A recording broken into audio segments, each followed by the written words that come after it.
of competitions that invited people from all around the world to give their imagination the best platform.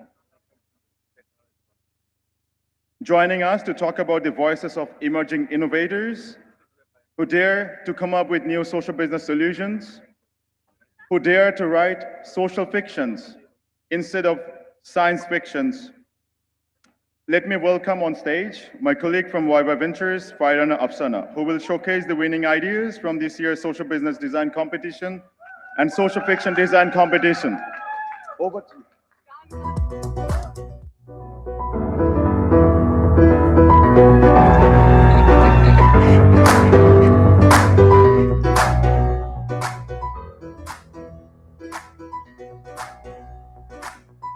Thank you so much for such a warm introduction. Hello to everyone. Assalamu alaikum, konnichiwa, jambo, hello, bonjour, and mingalabar. To everyone joining us from all across the world. These greetings that I just mentioned don't even represent 10% of the submissions and the 10% of the countries, communities that we reached through the two global competitions, the social fiction design competition and the social business design competition. Can I get a huge round of applause for this amazing news, please? Thank you so much. Together, these two competitions received nearly 1,200 applications from 67 countries. From Albania to Zimbabwe, we reached every continent, except Antarctica. But yeah, we'll do better next time for that. These competitions brought together entrepreneurs, storytellers, dreamers, innovators, and change makers from every corner of the world. Before we begin, hi, I'm Fairana Afsana, and it is my privilege to be with you as we celebrate the remarkable submissions and the winners of both of these competitions.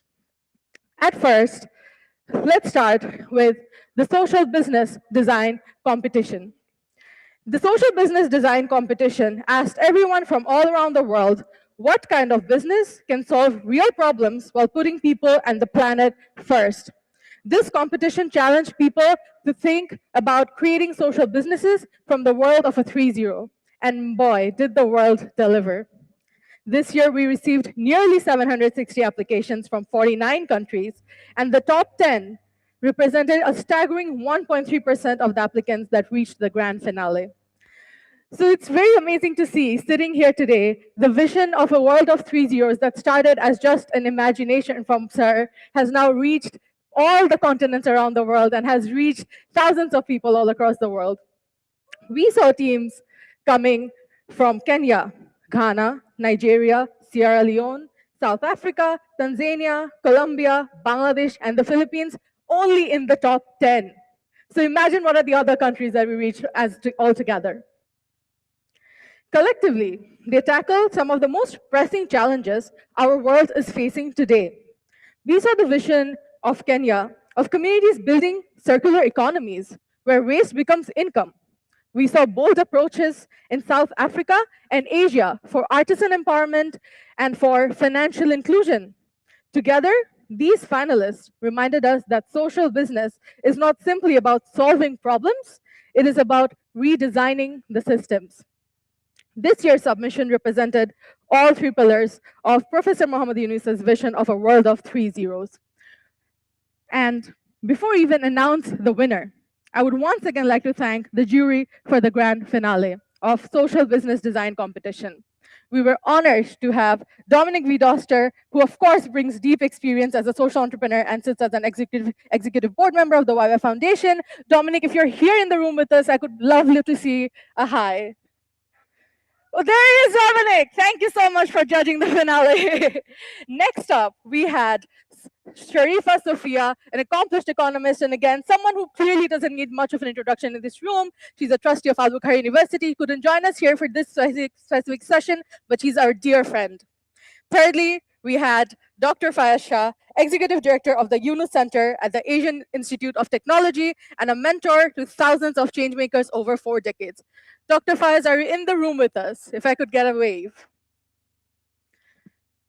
Maybe Dr. Faiz is not currently in the room, but regardless, thank you, judges, for lending your expertise, your time, and your wisdom to this competition. And now, the moment we have all been waiting for. The winner of the Social Business Design Competition 2026 is, can I get some drum rolls, please? If someone could do some drum rolls for us. Thank you, thank you. The winner is none other than Brickup from Colombia. Can I get a huge round of applause for them? Brickup's social business idea was to create a platform designed to support women excluded from traditional educational systems and connect them to meaningful employment. Of course, I don't think I would be the right person to talk about that vision, so let's hear from the winner herself. If I could have the video, please. Hi, I'm Juliana Vélez from Colombia. In Latin America, 83% of mothers never studied beyond high school because current educational tools are not made for them. This condemns them to live in poverty. In BRIC, we are building the educational system for women excluded from traditional education. We have reached more than 6,000 students with courses via WhatsApp. And with the social business design competition, we are going to invest in creating our native app to reach millions all over the world. Thank you so much for this opportunity.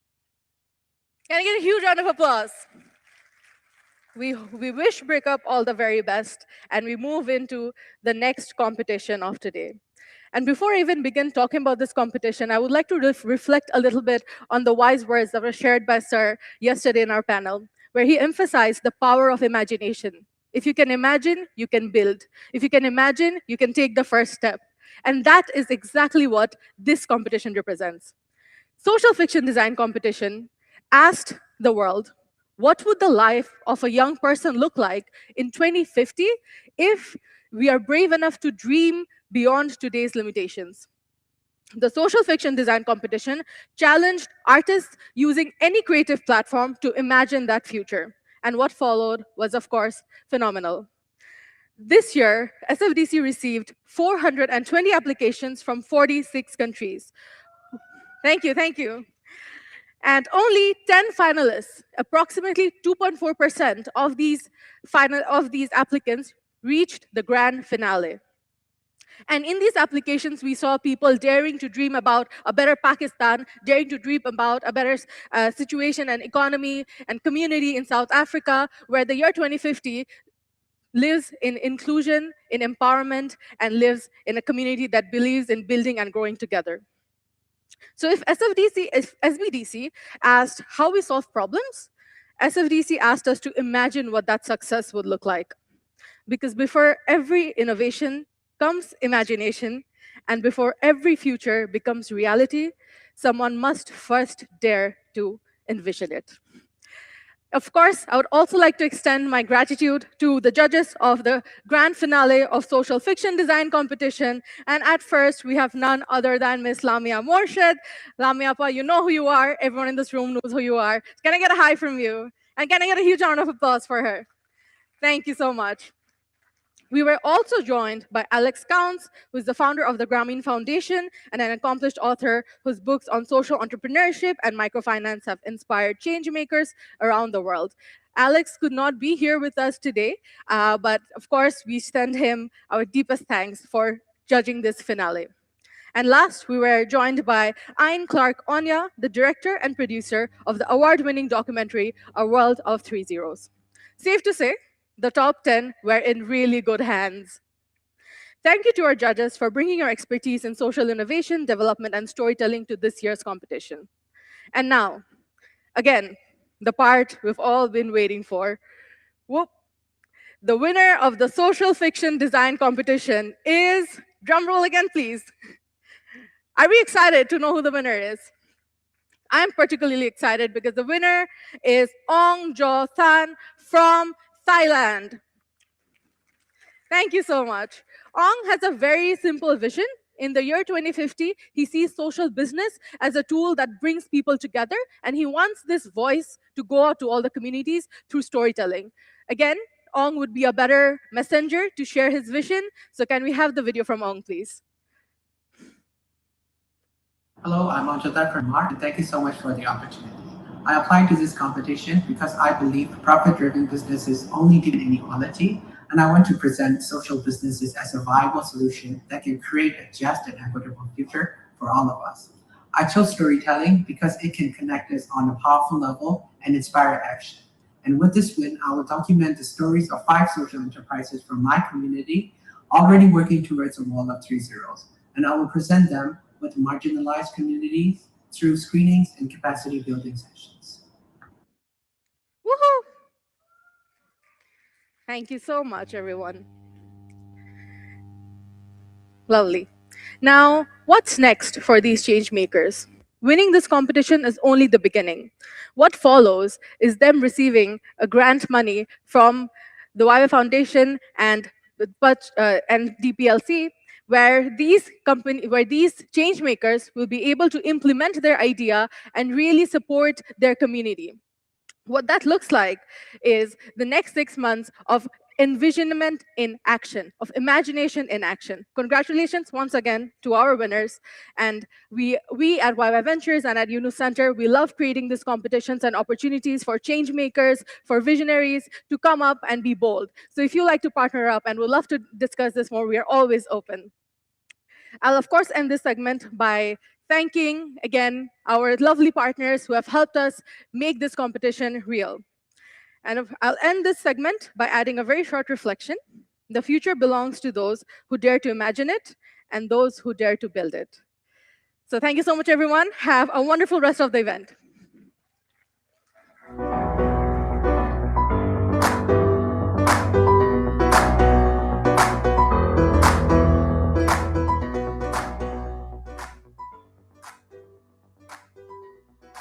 Thank you so much, Fiona, and congratulations to all the winners. And we look forward to supporting them over the next months while they launch their initiatives. Now, let's move into answering a very important question. So once you find talented young people with innovative ideas, sometimes wild, sometimes crazy, how do you make them realize it? And to do so, you need to build ecosystems. And we do a lot of social business ecosystem development initiatives together with UNU Center. And to lead this next segment of our today's spotlight, I would like to call on stage our moderator, Shihab Kadir, who leads the international projects at UNU Center and understands how to weave together global partnerships around shared purposes. Over to you, Michael Bhai. Mic.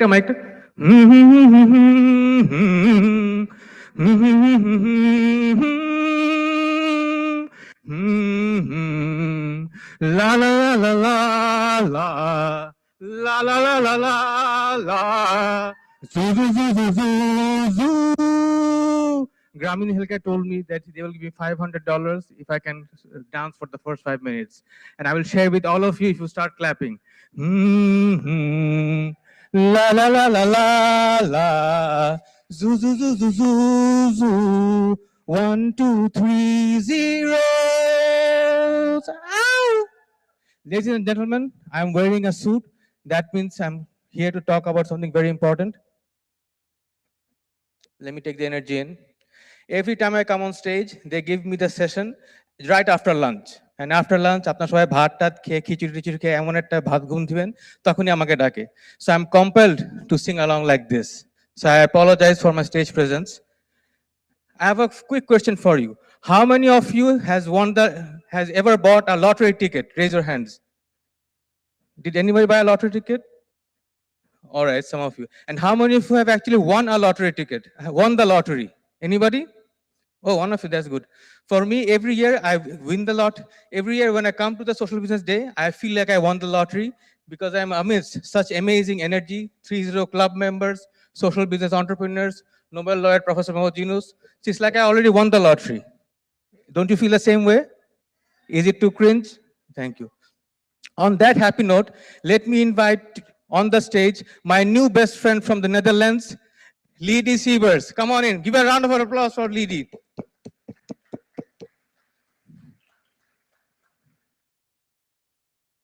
Great to meet you. How are you, Lydie? Thank you so much. Is this your first time in Bangladesh? So do I have to do a dance now as well? Oh, do you know any moves? That's good. So we're after lunch, huh? So After we need lunch. to keep the energy in. I just digested half a plate of khichdi. Thank you so much. Lady, this is the first time in Bangladesh? Yes, it is. Oh, but you look like you're from Nilphamari. Do you know that place? It's up in the north. Oh, is that a compliment? Yeah, you're practically you. practically a local. I've never been to the Netherlands, but I hear great stories about the Dutch postcode lottery. Is it true that out of the all the funds that you generate from the lottery, you use 40% of it towards social impact activities all across the world? It's absolutely true. And to tell you a bit more about our organization, we are a social business. We're founded in the Netherlands. We are a non-profit organization. We're running charity lotteries with indeed the sole purpose to generate funds for charity partners around the world. And I also heard quite a bit already about imagination and entrepreneurship. And it's also what we did back in the Netherlands in 1989 when the lotteries were founded. And back then it was actually quite a bold idea to start a charity lottery in that way to generate funds. And we did it based on postcodes, so where your house stands, and that's why it's called the postcode lottery. And here we are today. We are an international group. We work now across 5 different countries: the Netherlands, Germany, UK, Sweden, and Norway. We have over 11 million players playing with 15 million tickets every month.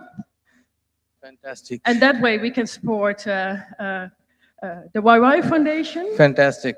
And we have a very special relationship with Professor Yunus. Of course. So the happiest birthday from all of us from the Postcode Lottery Group. Let's show our friends the video. So that would be great. They have a good idea. Thank you.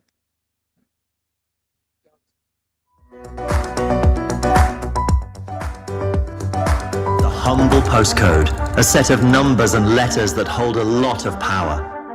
The power to change lives, neighborhoods, and communities, both near and far. At the Postcode Lottery, we've always believed that together we can be a force for good. That's why we've made it our mission to raise as many funds as possible for initiatives that help build a better society. From small and local charities to large international charity organizations, our players support them all. Our goal, to turn every home's postcode into a ticket for good, so everyone has the chance to win prizes with their neighbors and contribute every month to a healthier, fairer, and greener world. We're a private company owned by a non-profit foundation, and we have a strong, long-term and flexible funding philosophy which allows our charity partners to achieve maximum impact. We've raised over 15 billion euros to date, ranking as the 3rd largest private charity donor worldwide, following the Bill and Melinda Gates Foundation and the Wellcome Trust. Last year alone, we generated 2.8 billion euros from ticket sales and donated more than 1 billion euros to a wide range of charities. And with 15 million players across 5 nations, soon to be 6, we have a strong base and huge scope for expansion. With millions of postcodes, these humble numbers and letters have the power to make life better for everyone. Wow, that is amazing, Lily. I'm so happy you're doing such amazing work. But I had a quick request for you. In my pocket, I have 200 taka. Can I buy a lottery ticket? Just, I'm feeling lucky. That would be great, but you have to come over to the Netherlands or to Germany or UK. But can Bangladeshis buy a ticket, or I have to be from a Dutch person? Then we have to start a lottery here. We have to get a license. So maybe we know somebody who can help us. I think that's too much more. The easier route would be to collaborate with the Dutch youth, form 30 clubs in the local communities, the neighborhoods, and then in turn they can collaborate with the 30 clubs in Bangladesh, have an exchange of ideas, and they will all feel like millionaires. How about that? Sounds perfect. On that happy note, let's welcome my favorite millionaire from Germany, Mr. Dominik Deuster, Managing Director of our Foundation. Give a round of applause. He is actually very sad. He is wearing a black Punjabi because his team lost against Ecuador. Dominik, I'm very sorry, but you're still smiling. Thank you so much. And you look very good. Come to the center of the scene. Oh, you're perfect. Go ahead. Assalamu alaikum. Good afternoon, everyone. I'm excited to be here today with you. And a heartfelt thanks to Didi for your words, and also to you, to Carol, Viala, and to Petra for coming all the way from the Netherlands to be with Professor Yunus and us here at this 16th Social Business Day. This year is a big milestone for us because we celebrate now the 10 years of partnership with the Dutch Postcode Lottery. You've been supporting us all these years in our work in social business with a strong focus on youth education, entrepreneurship, in particular social business, and youth activation. And just 4 weeks ago, we were together in Amsterdam at your annual partner event, and Professor Yunus was your guest of honor addressing the audience, and you committed to a new social business initiative that will start right here in Bangladesh. And Shihab and Osman will share more about that. I would like to thank you on behalf of the Foundation for your long-standing support and great partnership. And we look much forward to create substantial impacts together in the future, in the years ahead. Thank you very much. Didi, thank you. I like having you on session. I'm gonna keep coming, Yeah, taking you back. I'm in. coming. So for our next guest, I would like to invite a really hard worker from the field, my bosom buddy, my brother from another mother, Mr. Osman Dhali. Give it up for Osman Dhali, Chief Operating Officer of YY Ventures. Run, we're running out of time.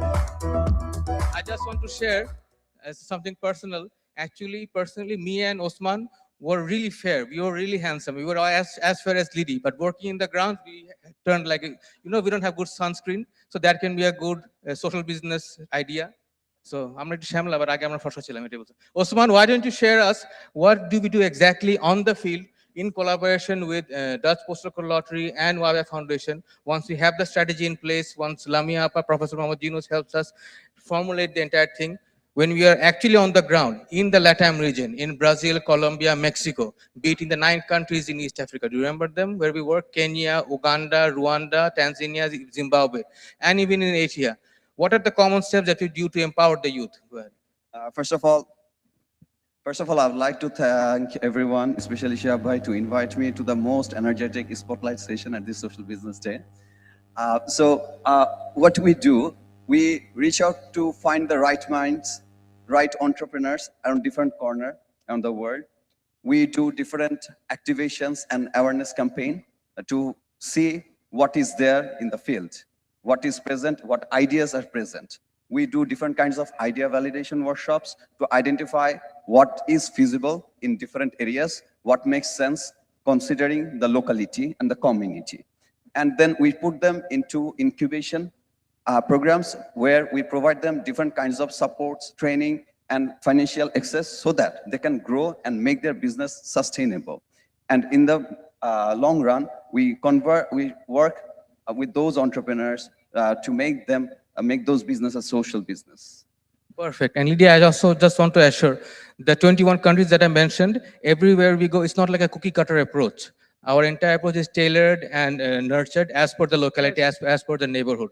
So there was once, couple of years ago, we went to the favelas in Brazil, in Rio de Janeiro. Riote ekta bosti ase high up in the mountains, they are called as favelas. And over there, we work with supporters of local drug lords, and there were 8 grade students, and we put them at the same table. They were discussing how can we take social business to the schools. People wanted to make 3-0 clubs. Although there wasn't any mechanism, we tried to help build with this. And we did this with the local mayor's office, with the state minister for youth and sports.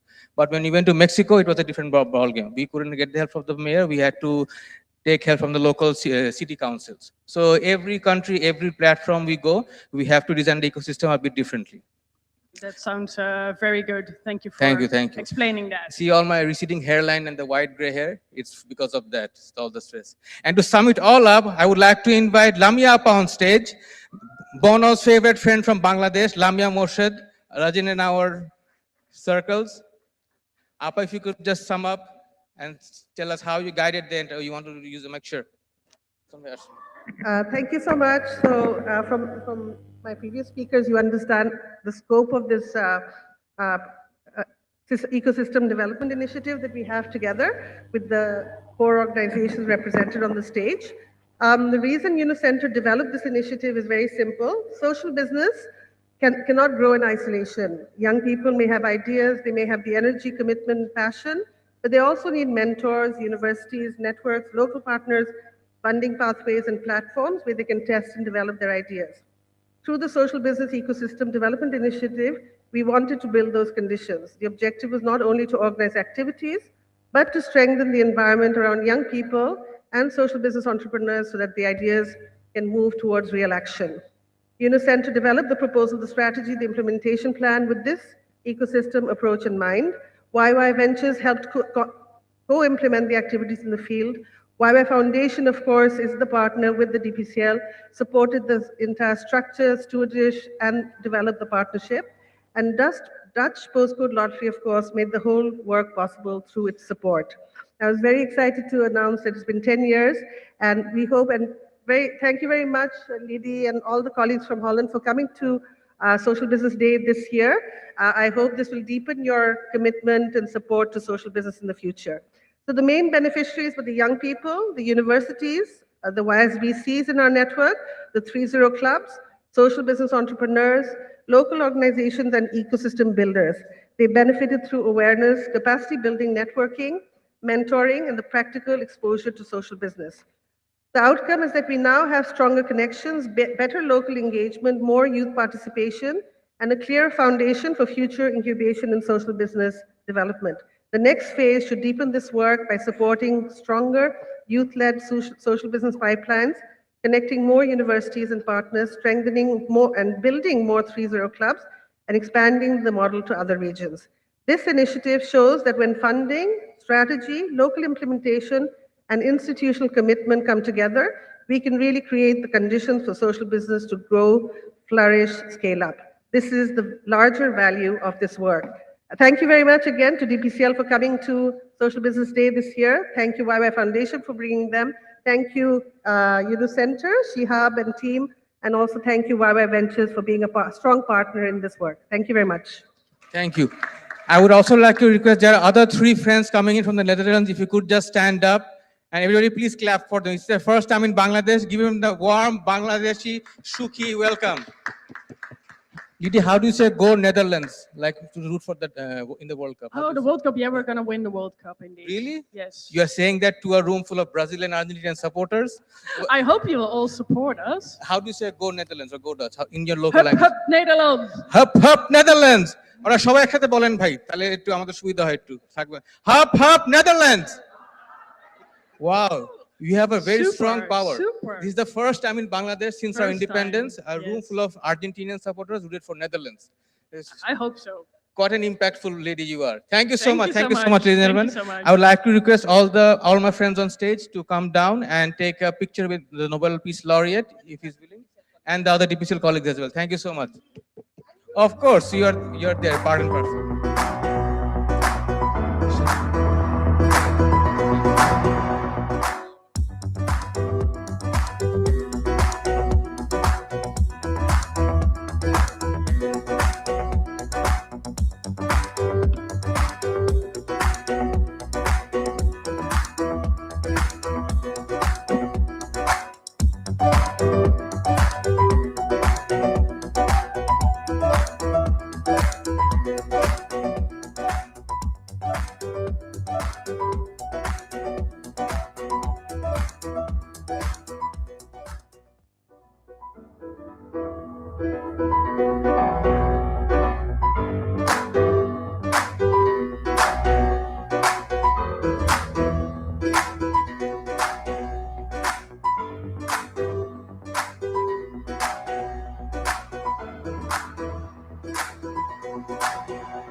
Thank you so much, everyone. Ladies and gentlemen, a huge round of applause for DPCL, YY Foundation, UniCenter, and YY Ventures for taking these ecosystem development initiatives.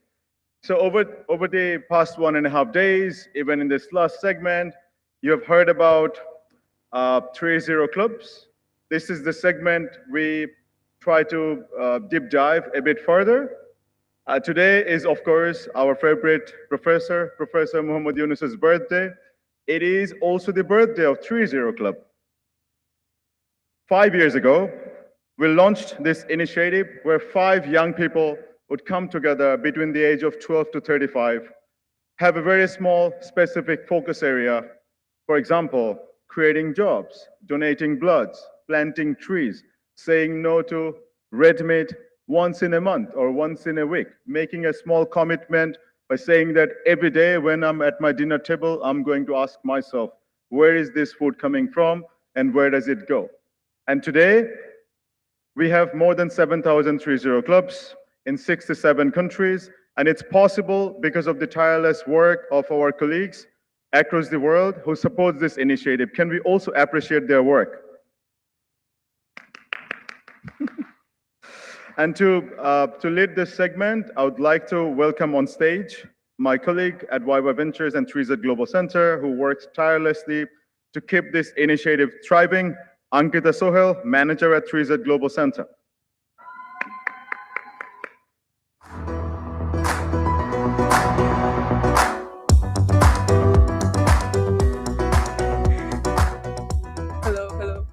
Hello, everyone. I'm Ankita Sohel, the manager of the 3Z Global Center, and it feels amazing to be here. Can I just see how many of us know what 30 Club is? There's a few hands. The front row, a lot of hands. Anyone in the back? I see a few hands there. Okay, so a lot of people, but I do see some hands are still down. So hopefully we can connect today and see how we can create impact together. So the 30 Club is a global youth initiative where we're trying to achieve the vision of Professor Muhammad Yunus, the birthday boy, happy birthday, sir, of creating a world of 3 zeros: zero net carbon emission, zero unemployment, and zero wealth concentration. And how do we do so? We tell youth, 5 youth together, ages between 12 to 35, who come together, make small or big impacts, like planting trees, like Shazib Bhai said. It could be app making. So we have this app called One Save Per Day in France. What they do is they give small challenges to youth everywhere around the world. They have 10,000 users. For example, today, take shower that's 5 minutes, so you're saving water. Don't eat meat for the day. On the other hand, we have people in Philippines. What they do is they make bags from used jeans. Do we have NWTF in this room? Can we give a round of applause for them as well? Then we have people in Nepal that are doing amazing work. I think Sir has told us yesterday as well, the highest number of clubs in Nepal, 3,000 clubs. A round of applause for them as well. And then there's obviously Bangladesh. The youth are doing amazing work. And today, one of the youth from Bangladesh will be speaking in the last panel. But a little overview of what we do.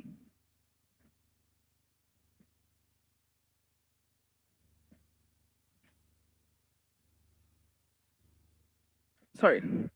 So we just crossed 7,000 clubs, which is a community of 35,000 youth in 67 countries. Take a closer look here. If your country is not listed down, you know what to do. I'll be in this room. Just come to me so we can connect and help create a world of 3 zeros. But like I said, the community consists of youth taking small to big actions. Then it also consists of supporters. We have supporters in Taiwan, Malaysia, Philippines, Bangladesh, Nepal, Latin America, Europe, you name it. What they do is they empower the youth so that they can help us create this concept into reality. And today, I'm not alone in the stage.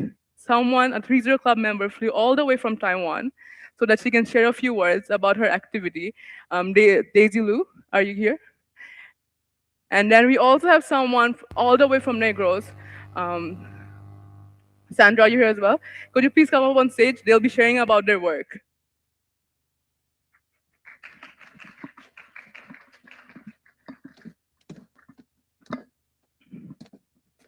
Could we have a round of applause for them, a louder one?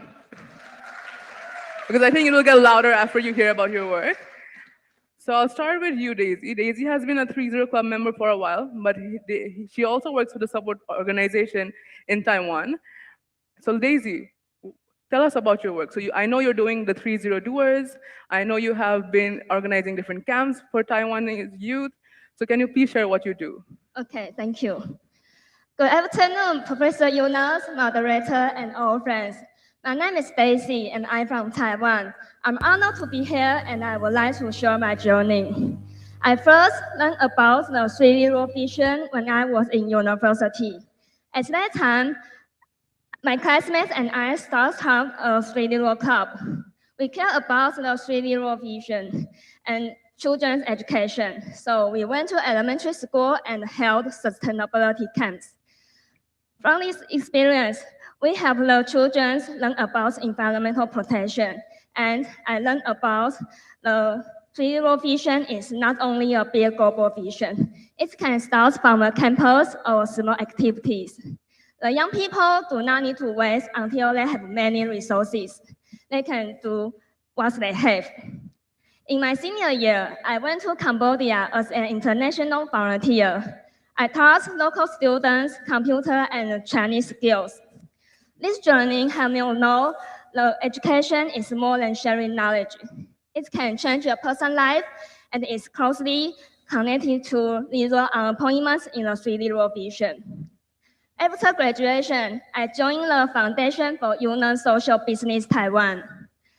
I changed from a young participant to a person to support young people. As our foundation, I found that many young people care about social issues, but sometimes they do not know where to start. So this is why I think the youth empowerment is important. One example is 3D Roll Dual program. Through this program, we encourage the students start from their campuses. They can form a 3D Roll Club and observe the social issues they care about. Work as a team to develop the social action plans, such as beach cleanup and food sharing events. To support them, we work with a startup organization team from Taiwan called LIFUND, LIFUND. It is one of the winning team of the Taiwan Union Social Business Innovation Award. What does LIFUND do? It's built an online crowdfunding platform to help students raise resources for their social action plan. In the past, when students want to raise funds, they often need to do stress fundraising. It took a lot of energy and time, and the results will not be always stable. But now, through the LIFUND platform, they can explain their projects and let more people to see and support their plans action. For me, the 3D Roll vision is not only a dream, it is something we build every day. The future of the 3D Roll doesn't depend on a big idea. It depends on millions of young people taking small action together. So this is why I believe every young people has the power to make a difference and change. Thank you. Thank you, Daisy. You have been I know you for the past 1 year and you've been doing amazing. Can we have Sandra come in as well? So Sandra works in our support organization, NWTF, and they have been working for the past 2 years and they made more than 100 clubs in the whole of Philippines. So a round of applause for that. And they've been also doing events continuously and sharing the vision all around the country. Yep. So Sandra, over to you. Thank you, Ankita. So good afternoon, everyone. NWTF started to build the Philippine network of 3-0 clubs a few years ago. We visit communities and partner with schools, local government units, and the Department of Education to talk to students about creating a world of 3 zeros. To date, we have 180 registered clubs nationwide. These 3-0 clubs spearhead their own activities that lead to solutions addressing social and environmental challenges. NWTF's pitch-up events where the youth present their innovations and we fund the chosen projects and mentor them. To date, 45 projects have been funded. Through our Content Creation Summit, our youth develop their skills in storytelling, digital media, and content creation that it may lead to pathways for livelihood and their advocacies. We also conducted a youth empowerment camp that developed 31 emerging leaders. Tomorrow is the first leg of our 3-part 3-0 Club Philippine Convention entitled Youth Leads 3, Shaping the Future Through Purpose, Innovation, and Social Action. It will be in Bago City with 400 participants The other two legs will be in July 11 in Cagayan de Oro and July 25 in Batangas. Our impact are our youth engaged in the world around them, taking interest in what is going on in their community and issues they see. To echo what our youth has declared in the testimonial video that was entirely made by them, zero is not an absence, zero is a commitment. Thank you. Thank you so much, Daisy and Sandra. Like they said, Philippines is organizing 3 events, the 30 Club Convention, 3 this time, all over the country. And we're in Bangladesh, we're organizing 1. So you see how dedicated they are to the mission. But my next step is, excuse me, excuse that.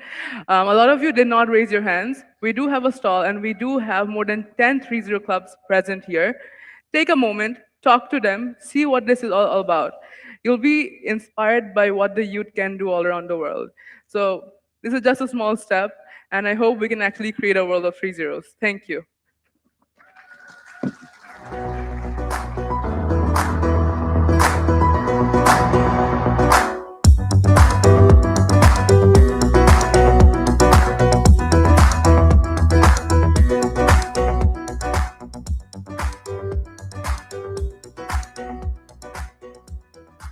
Always a pleasure to hear from 30 team as well as the amazing people who really put so much effort behind driving this.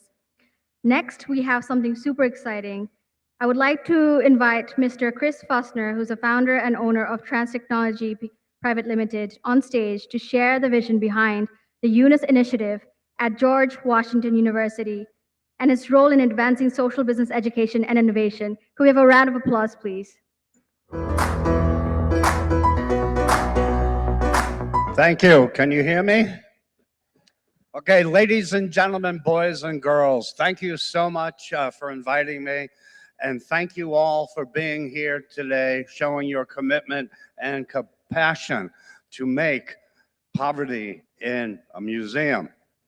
And thank you for Muhammad Yunus for his courage to lead Bangladesh from the darkness of dictatorship to the daylight of democracy.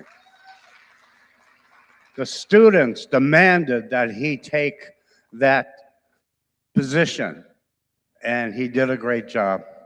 Okay, here we go. That's me.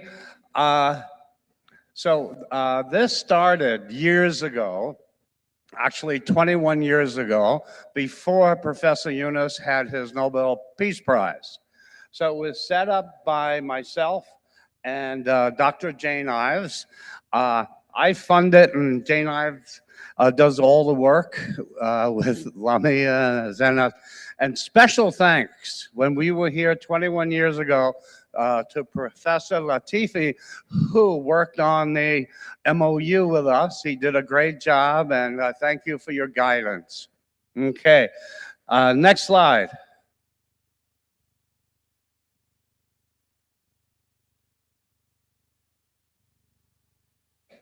No? There we go. Okay, this photo was taken 21 years ago. And tell me, do I and Professor Yunus look the same? Yes? I think we do. And Professor Yunus agrees with me. And that's Jane Ives. And this is in the old Grameen Bank headquarters. The way it started, Jane Ives had a student in her class at Northeastern University. Her name was Nusrat.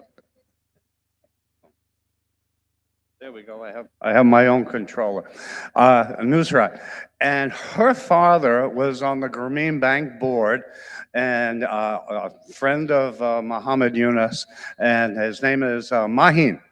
And so we got the information about Grameen Bank and internships programs. And so we started. So Jane and I flew to Bangladesh, and we worked on it. And 21 years later, it's still going quite strong worldwide.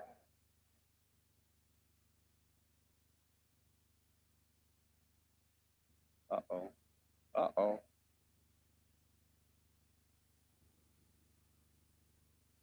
Okay, we have, here we go. It's starting to come up. These are all the students that we've had. This is Yoshida, the two Yoshida brothers, and we had April Chung from Taiwan, and that man with the bun on his back of his head is my son. So we sent him here. He was the first one to come. He had a great time here, learned so much, ate Bangladeshi street food in Dhaka, and came back alive. So after that, we had 500 other students come. While we were at George Washington University, Muhammad Yunus received the Presidential Award.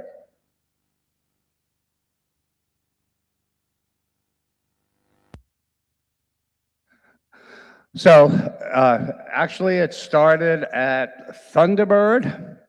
Then Thunderbird, as you know, was acquired by ASU.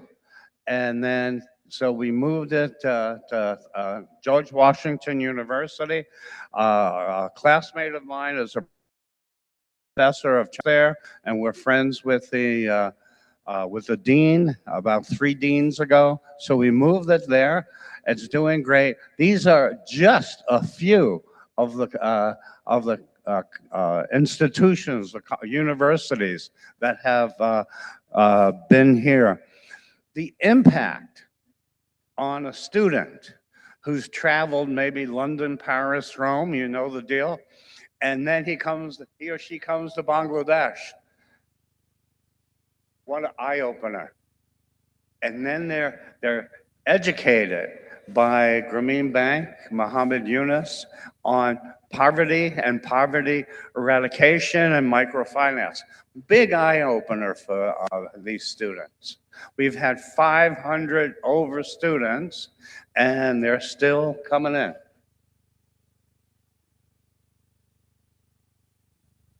So they come from China, Germany, maybe Scotland, New Zealand, America, Taiwan, India, Ireland, Japan, Spain, France, Netherlands.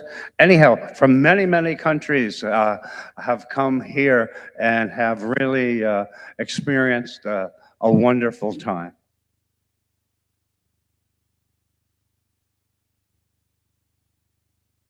So this is travel to Bangladesh, Thunderbird, GW, and Muhammad Yunus, the medal. And so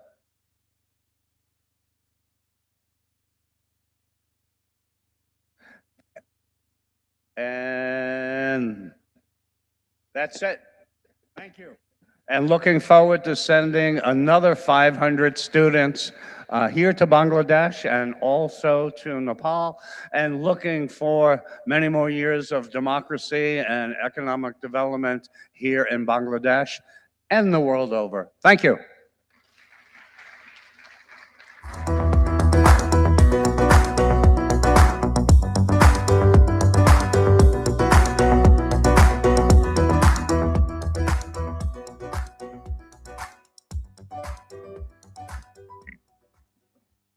Thank you so much, Mr. Chris, for that wonderful presentation.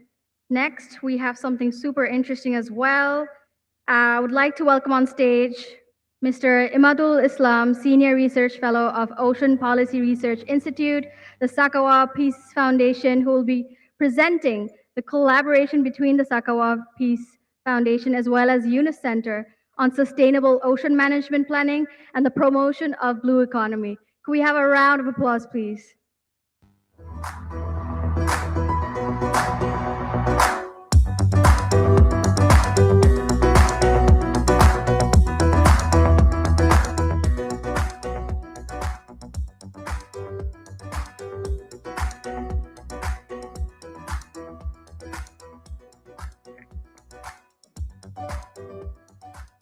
Thank you so much.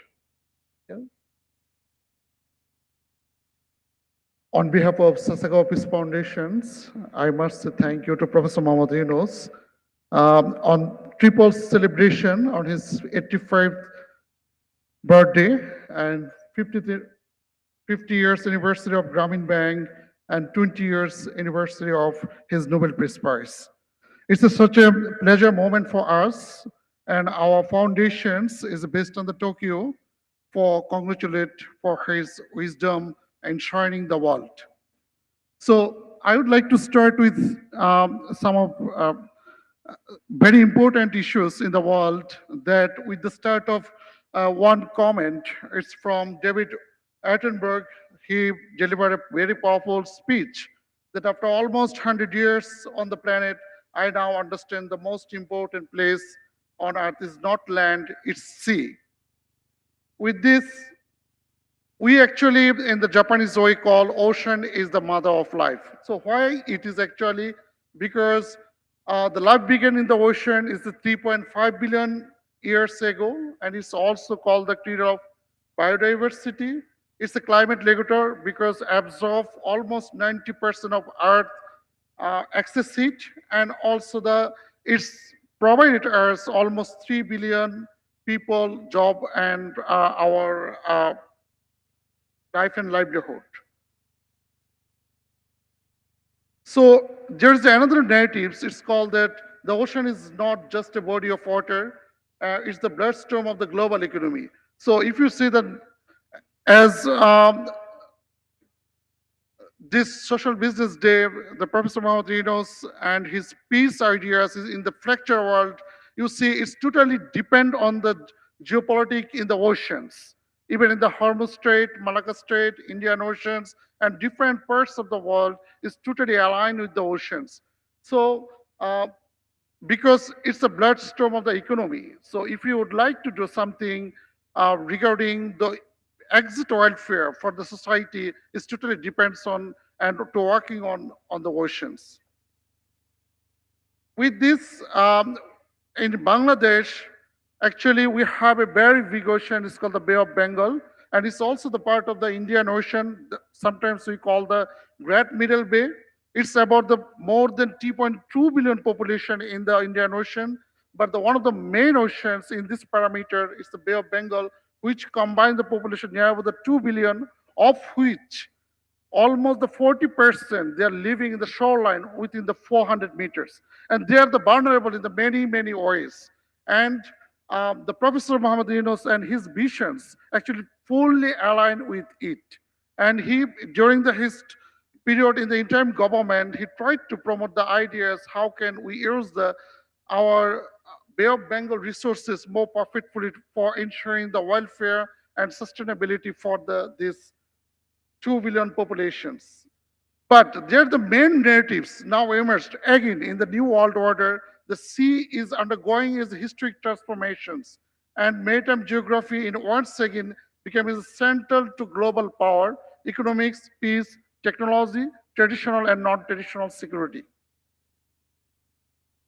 So since the vision of 3.0, and we are also talking about this in the academia, that triple planetary crisis, but we would like to add another item with the triple planetary crisis like climate change, pollution, biodiversity loss, and we would also like to add that the expansion of the artificial intelligence. This is directly relevant to the, again, next disaster in the climate change. So we are the Sasakawa Peace Foundation. As I talked, that is a individual, very independent foundations, and we have our mother foundation is a Nippon Foundation, and we have another Tokyo Foundation. So we are working in all over the world in the different approach. We call the Sasakawa style public diplomacy. We are also nurturing the leaders of the futures, but we have one of the core priorities called realization of peaceful world through the oceans. Under this, at the very beginning of this month, our mother foundation, Nippon Foundation, hosted the Island Ocean Summit with the IOC UNESCO, and almost the 40 countries head of the state was there. And we are defining the new goal for the ocean welfare under the 3 pillars. So one of the pillar is about it's called sustainable ocean planning management. With this, We are very much fortunate that our Honorable Nobel laureate Professor Muhammad Yunus, he got the chances to visit in the Japan in our foundation. It's called Harmony by Design, the Asian Conference. And we are very much energized by his philosophy. And also during his regime, our foundation got the chances to collaborate with the Bangladesh government. The first time we did memorandum of understanding with the Mahashkali Integrated Development Initiative. This is the economic zone that was funded by the Japan for the promotion of the sustainable blue economy in Bangladesh. So I must say thank you to sir. It's totally his idea, and we tried to capitalize it. And we are now working on the MIDA and Bangladesh government. It's all because of you. And we are also providing the Sasakawa Fellow Scholarship for the whole of the world. And also, we tried to give the Blue Economy Toolbox. The major point, how can we actually collaborate with the SAR idea? As I mentioned that it's about like that 2 billion population in these South Asias, and their welfare, their trade is totally depends on the oceans. So SAR's ideas is the blue entrepreneurship. Our foundation is very much interested with his center, particularly the Grameen University, to create a center in here. It could be at the hub for the knowledge for the next level to create the human resources and blue-based entrepreneurship in the South Asian regions. So that's all, and thank you so much for giving me the opportunity here.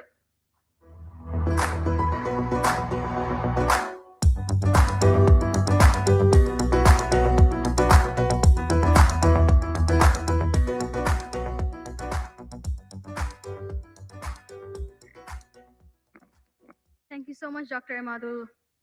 Sometimes the most impactful social businesses begin in classrooms, driven by students who simply decide to solve a problem they see around them. Next, doing this exactly the right way, I would like to call upon two close friends from Pakistan. They will be talking about the risk story of reimagining Pakistan's food system. Please welcome, a warm welcome for Mr. Musa Amir, co-founder and vice president, Support Services Risk, as well as Mr. Qasim Javed, Chief Executive Officer, as well as co-founder of Risk. And they'll be sharing how a student initiative has grown into one of Pakistan's leading social business ecosystems, addressing food insecurity. Thank you, Priya.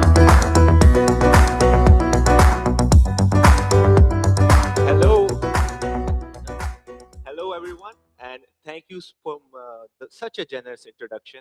And thank you so much for the opportunity that you have given us to speak here today and tell us about our story. Our story begins in 2015, while we were just college sophomores. At that time, that story was mostly characterized by me, Qasim, and my partner, Josefa, driving around in Qasim's old rundown Prius with no money, no plan, but almost always a trunk full of food. You can see that is the very same Prius. These three students with no plan, but food full of a trunk full of food. You see, the reason that why we were doing so is that was because we were inspired by our mother. Our mother had been running a soup kitchen in her home for the past 30 years. And every day we had seen loads of people come into our home for food. But contrasting, on the other side, we had seen in our campuses, in our universities, and in restaurants around us, loads of food being wasted. So we decided to do something about it. We decided that we will take the most illogical step that we can think of, and at the same time, the most simplest one. We decided to make a Facebook page. And we just put our numbers on the Facebook page and said, if anybody has any food left over, do not throw it away. Call us, we'll come down and collect it. That single Facebook page, we never knew it at that time, but it would spark a movement.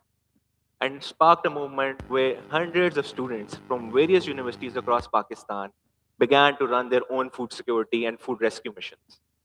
Somewhere down the line, we realized that we need to evolve from a volunteer organization.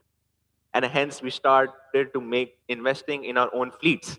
We made customized rickshaws and branded them as rickshaws. It was a clever play of words, just to really motivate students and really motivate the general audience to do not waste food.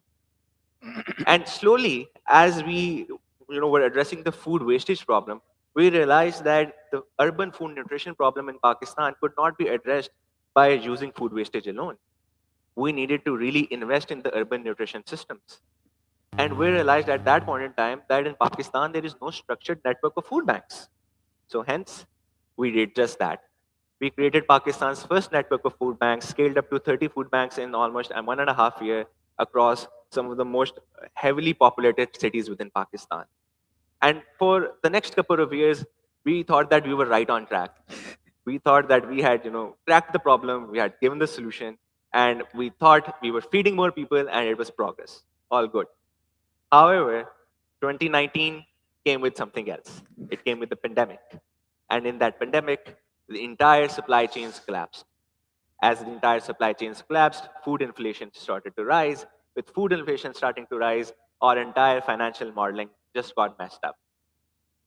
We became more dependent on aid just to survive. And to compound onto that, 1 year later, in 2022, Pakistan was struck by one of its most devastating floods, where 1/4 of our entire land mass was submerged in water. That again really pushed our rural setups or rural food ecosystems down in destitution. And we realized that, oh, we need to do something that is not just based on donation, but because you cannot use donations to solve a structural problem. So we realized, what do? We researched and researched and researched. And funnily enough, we came back to our economics class, Dev 101, where we first read about Professor Yunus. Shockingly, if we had paid attention in class earlier, we would have gotten to the solution earlier. But I believe life has its own path, and we needed to have that journey, and we needed to realize all of these lessons to really see the value in what the Grameen model taught about and what the social business model taught about. And hence, we decided that, okay, we need to study it more. And with that, we should move on to the next story. Thank you so much, Musa. So I got this unique opportunity of doing this professional master's program hosted by the Yunus Center at AIT, social business master's program with entrepreneurship. So it was a very one of its kind master's program, which required me to pursue a master's thesis in and developing a social business, which later led me to develop our first social business in which we started working for access to affordable and nutritious food. So right now we have a first food business in which we have 25 branches operational. We have sold 2 million meals and we have seen cost savings by 30%. We sell dal chawal, which is a national comfort food. And while working towards the end of the supply chain, we started thinking, where does the food grow? And then it led us to the food production and the start of the food supply chain. We started to work with the smallholder farmers, which represent the 90% of the farming community of Pakistani population. And we provide them access to finance, access to inputs, access to market advisory, and market linkages. So now we are working with 2,500 farmers spread across 11,000 acres and developed this second social business called the Kisan Dost program, which literally means a farmer-friendly program. And we are working across critical value chains of wheat, rice, maize, sesame, and alfalfa. And while working in the Pakistani agricultural landscape, we saw a lot of Pakistani land underutilized and wasted. Hence, we wanted to utilize that opportunity and started developing this barren land. And now we have developed this third social business in which we have developed the largest fodder farm of Pakistan, which is for 3,000 acres, which has a production capacity of 30,000 tons annual. And we are working across roach grass and alfalfa and exporting the produce for the Gulf region. And the overall impact of the organization, so we have fed over 20 million meals, we have saved 2 kgs of excess food, we have impacted 12 million people, and we have invested $10 million in both social business projects and charitable projects. And we have a national footprint across 50 plus countries in Pakistan. Yeah, but that's not all. Because we were so inspired by the social business model and because we resonated with it so much, we thought that we should bring the lessons of this to the entire Pakistani nation. And obviously, we needed to build a social business ecosystem within Pakistan for that. Because as you say, one success story isn't enough. Pakistan, with the range of problems that it has, it needs multiple of these stories. So first, what we are doing right now is that we already have a huge volunteer base, around 8,000 plus members that have been working with us for the past decade or so in various projects, from food rescue missions to urban food security challenges to assisting farmers in disaster relief. So what we're trying to do right now is convert this volunteer force, which is filled with exuberance and compassion, and really teach them on social business principles so that they can now come towards more sustainable solutions. And that's not all. We realize that not a lot of us, particularly people and students that live within the periphery of Pakistan, that are taught by some of the universities that are in the periphery of Pakistan, in the north or in the extreme south, they also need to be exposed to these ideas. And for them to be exposed to these ideas, it is very necessary that we teach the faculty that are teaching them about social business. In that particular regard, we partnered with HEC in Pakistan, we partnered with UNODC and the UNIS Center at AIT to develop a program which was first of its kind, where we had 25 public sector universities represented and upwards of 45 deans, professors, and teachers for whom we designed a faculty development program on how to integrate social business education within our curriculum with an immersive that took them to Thailand at UNIS Center at AIT. And finally, we realized that, okay, it is very necessary to go beyond just education. We need to advocate for social business in all sectors of life. And that is why me and Qasim, when we first stepped on foot at the Social Business Day, we got really inspired, and we thought this is a lesson that we need to bring to other organizations, because I believe a lot of organizations in Pakistan already are working within the similar lens. Perhaps they do not have the same language or nomenclature. So maybe just introducing that to them, that can create a huge impact. And that's the journey, right? The journey is that we have been a growing presence at the Social Business Day. So it was one, Qasim was alone in 2023. I joined him in 2024. We had a few more bunch of friends, at 2025. And today, I believe we're the second largest delegation in Social Business Day today. So that just goes to show the idea, the power of an idea, the power of social business. And I believe it is one of the most practical solutions to the world's problems at hand. And our story is not over, because you are that reason. You are the reason that we are standing over here. You're the reason we have scaled up to 50 cities. You're the reason that we have scaled into multi-dimensional organization, not just working on food security, but across the entire value chain. And honestly, we would not have been able to do that without a social business model and without meeting a very inspiring man in DevEcon 101 when we call it sophomores. Thank you so much. Thank you so much, Professor Yunus.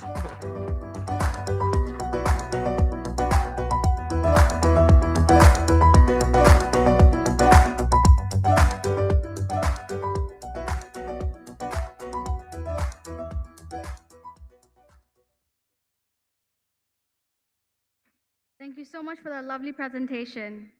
Next, we have lovely bunch of series of presentation that demonstrates how international collaboration can create meaningful opportunities for employment, skills development, healthcare, and inclusive economic growth.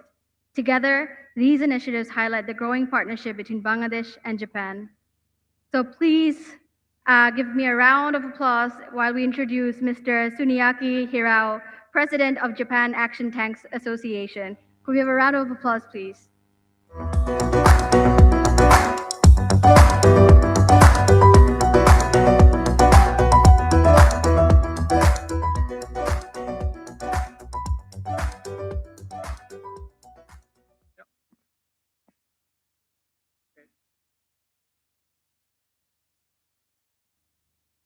Hello, everyone.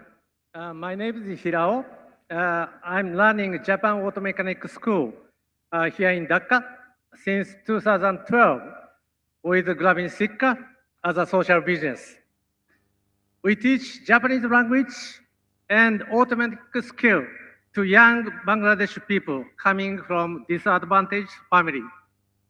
After 1 year training, they go to Japan as an auto mechanic.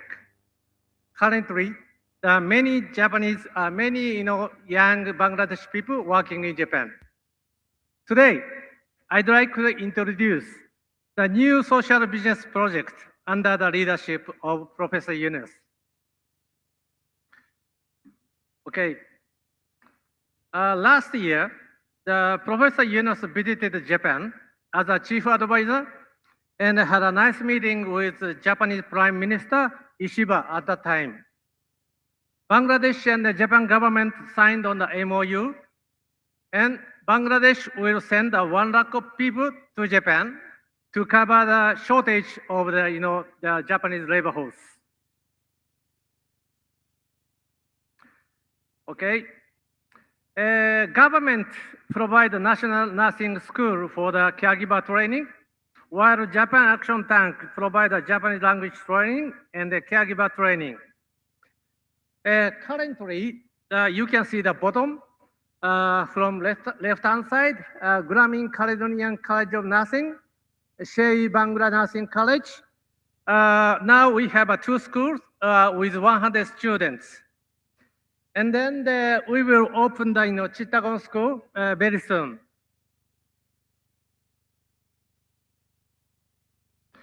Okay, Japan Action Tank provides a 1-year training to the student. Student will not pay training tuition fee. Employers in Japan will cover such cost for the student to go to Japan. Under this program, young people will go to Japan without debt. We call it zero debt model.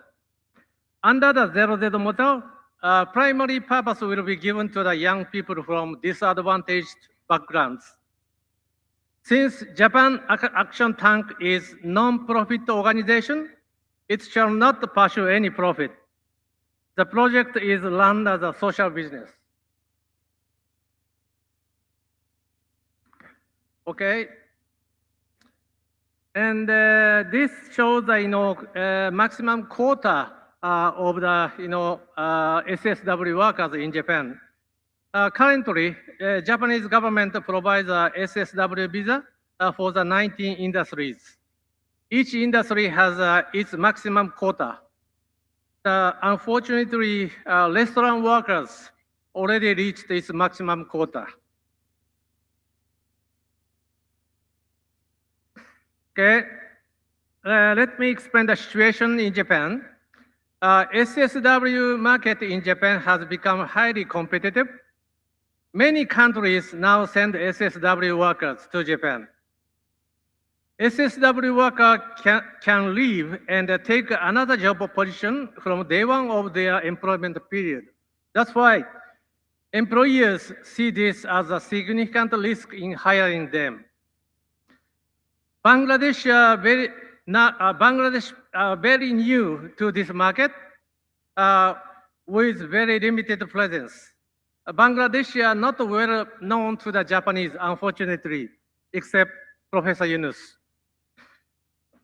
Bangladesh SSW workers need to show their commitment to the employer that number 1, they are loyal workers, and number 2, work for long period of years. Definitely from the experience, I understand the Bangladesh people have a good loyalty to the company. Average, they can receive the monthly salary 2 lakh, and their net income will be the 1 lakh taka. That is the monthly initial salary. Now, here, let me introduce our Japan Auto Mechanic graduate. He graduated our school 4 years ago, and now he's working in Japan.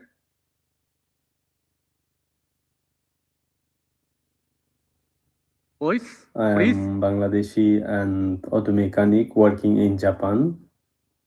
I'm graduated from Japan Auto Mechanic School.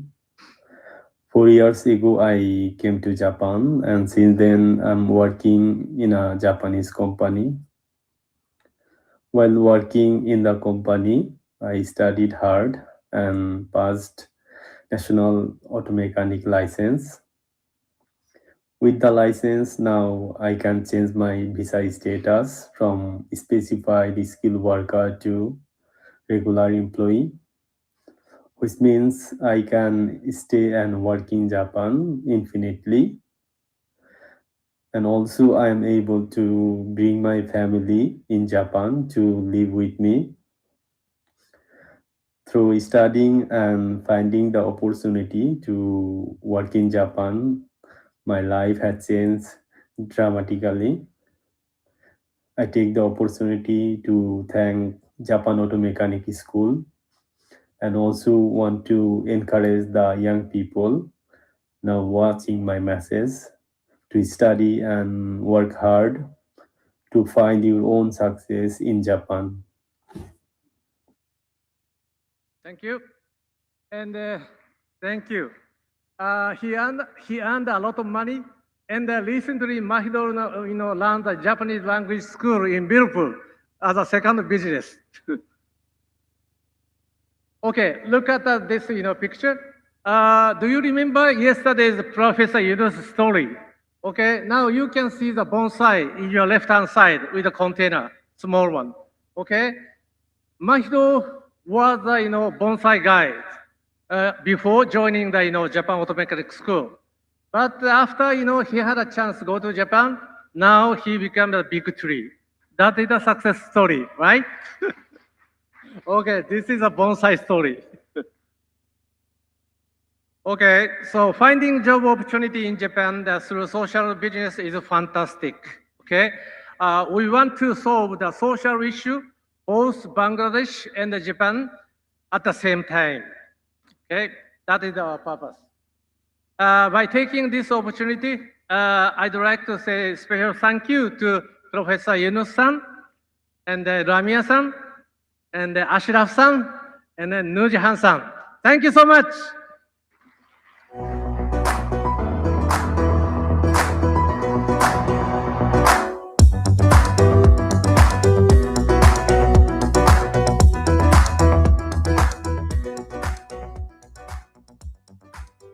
Thank you so much for that wonderful presentation. And it's always great to see somebody doing two businesses. I think that's a great success stories, right? Next, continuing our Bangladesh-Japan partnership series, our next presentation will explore how international collaboration is strengthening rehabilitation services and developing local healthcare professionals. Could we have on stage Mr. Akira Ito from Generous Company Limited? Could we have a round of applause, please?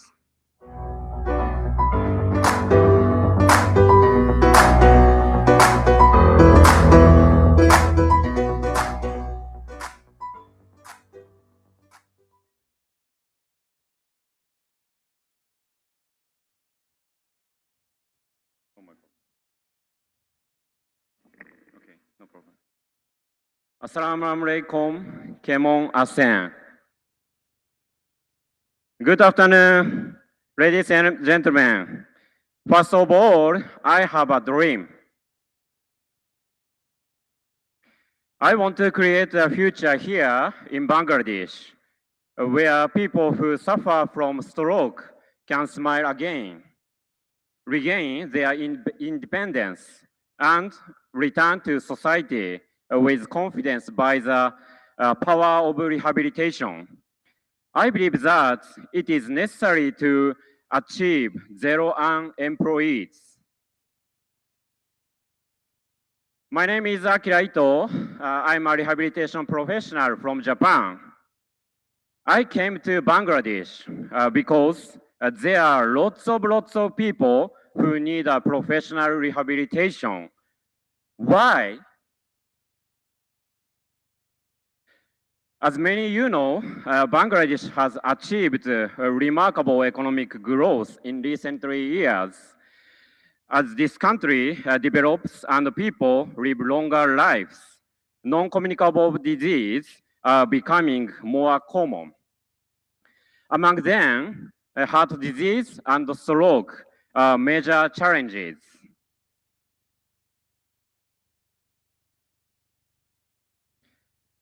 Where some heart disease can be treated through surgeon's surgery, stroke is totally different. For many stroke patients, rehabilitation is most important intervention in Bangladesh. Even today, there is no surgery that can fully restore the ability lost after the stroke. That is why rehabilitation is so important. Through the SDGs business verification survey supported by JICA, we provide the education program how to monitor the ECG curve in GCCN's classes. We believe if nurses and other rehabilitation professionals get such kind of skill, the quality of healthcare knowledge will be improved successfully dynamically. Also, thanks to Hirao-san, with a partnership with Japan Action Tank, we already started provide the special education program for the caregiver candidates through Japanese rehabilitation professional, our side.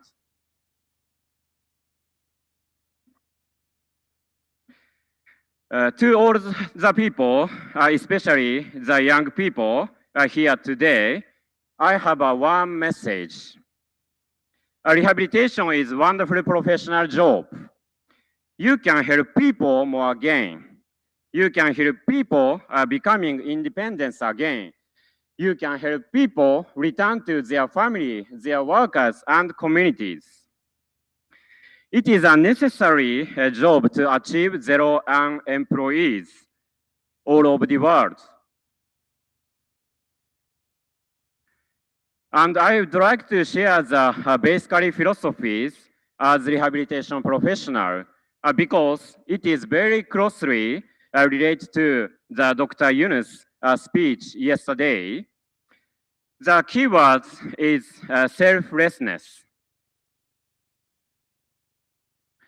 Please do not use knowledge only yourself and strong people. Use it to help to people who are weak. Use it to help people suffering. Use it to help people who need support. Please keep one message: infinite compassion for this weak and suffering people in your mind. We will continue working together with our friends and partnership in Bangladesh. We sincerely appreciate your cooperation and super supports.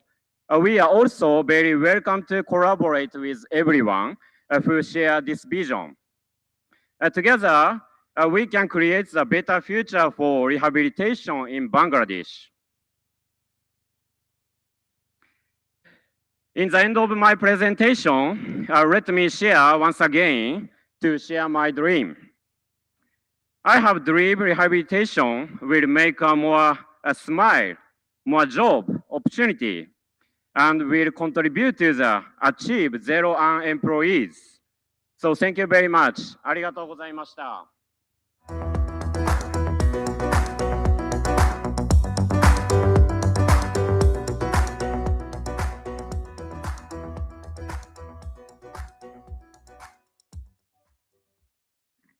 Thank you so much, Mr. Akira Ito, for that lovely presentation. Our final Bangladesh-Japan Spotlight demonstrates how responsible migration and skills development can become a sustainable social business model, benefiting communities across Asia. Please give a round and warm applause for Mr. Jun Karo, who's the President and Chief Executive Officer of Onodera User Run.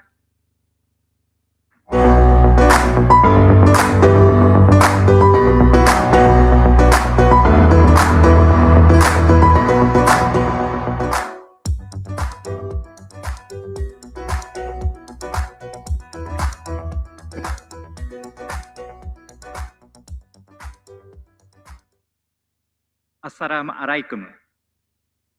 Hello everyone. My name is Jun Kato, and I'm from Onodera User-Run. It is a profound honor to be invited here today by Dr. Yunus and all of you to this wonderful 16th Social Business Day.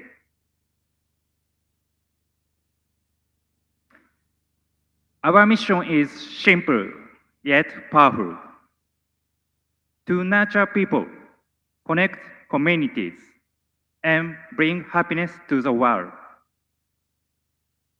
For over a decade, we have been providing free education to more than 10,000 young individuals across Asia. To start, I would like to share a brief 3-minute video highlighting our journey and our challenge. Please take a look.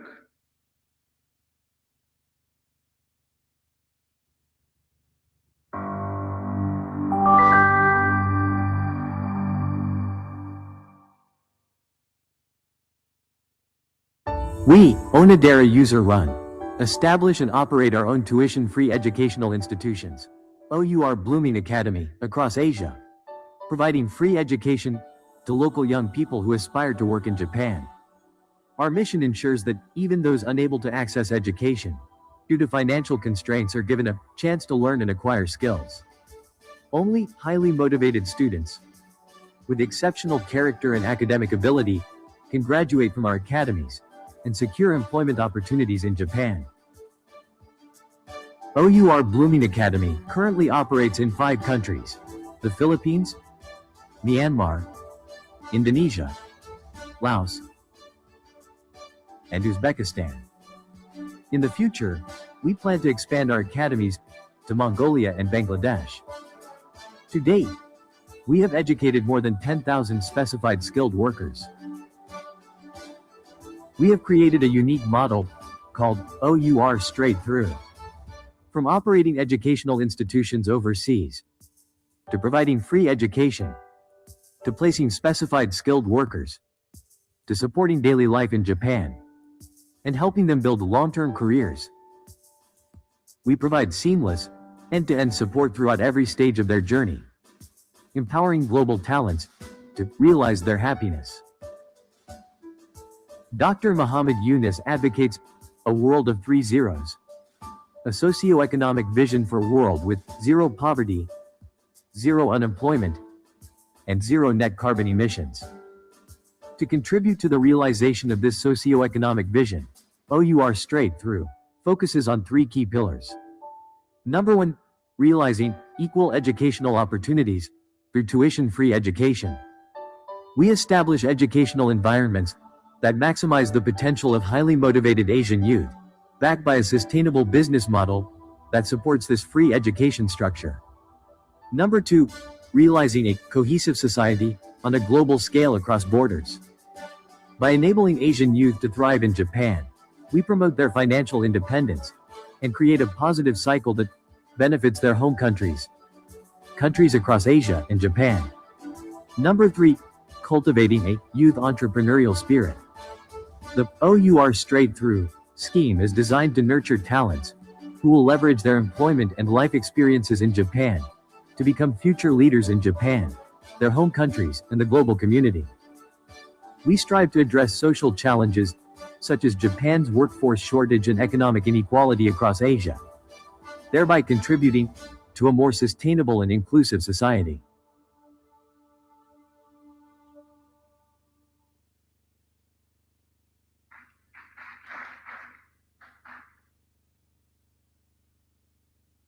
Thank you very much for watching. We deeply resonate with Dr. Yunus's inspiring vision of the 3 zeros. Together, let us build a sustainable future. Thank you very much. ありがとうございました。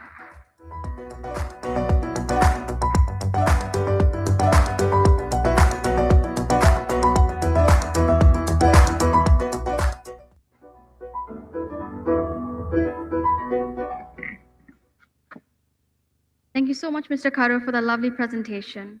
The social business movement continues to grow through the leadership organizations across every continent. Our next update comes from one of the strongest champions in Europe. Next, we have Yunus France in action. Joining us online is Mr. Yohan Nuagua, Vice President of Yunus France, who will share the latest developments from Yunus France and its growing impact across Europe. Can we have a round of applause, please?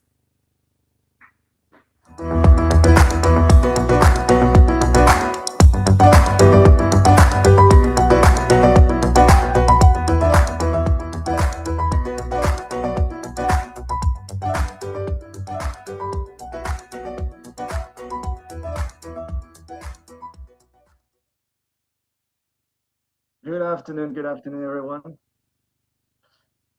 It's always a pleasure to join the Social Business Day family, even if this year I will have to do it through a screen. I promise to all of you that I would be much rather be with all of you, especially for the food. But like I'm trying to pretend that I'm with you. My hot sauce. I'm putting it everywhere in coffee, in things, in food. Just to think that I'm in Bangladesh. When I was asked to talk about Yunus France in Action, I thought about all the projects that we could mention. But then I realized something. Yunus France is less about the project than it is about the people that we are accompanying. Like those people, like in the same philosophy as the Grameen philosophy, the Nabin philosophy. We look at people that have talent, but not always people who already have the courage to become entrepreneurs, but sometimes they need more than just a small support. They need the economic oxygen to keep them going. And we know that that's been always the spirit of the Yunus movement, right? And today what I would like to do is to share two stories that represent where we are going without going into too much details of all the things that we're doing. So the first one is Nobin, Senegal. Maybe some of you know about the Begnala program in Dakar. The Begnala program in Dakar is a program where over the past years, we've been training more than 2,500 women in entrepreneurship and financial literacy, together with more than 20 incredible local partners and with the L'Oreal Foundation. And it's actually quite important to note that we're working with the L'Oreal Foundation just because I'm worth it. Hundreds of us have gone through incubation. Dozens have already been growing their businesses, and we recently completed an impact evaluation that is showing just how transformational this journey has been.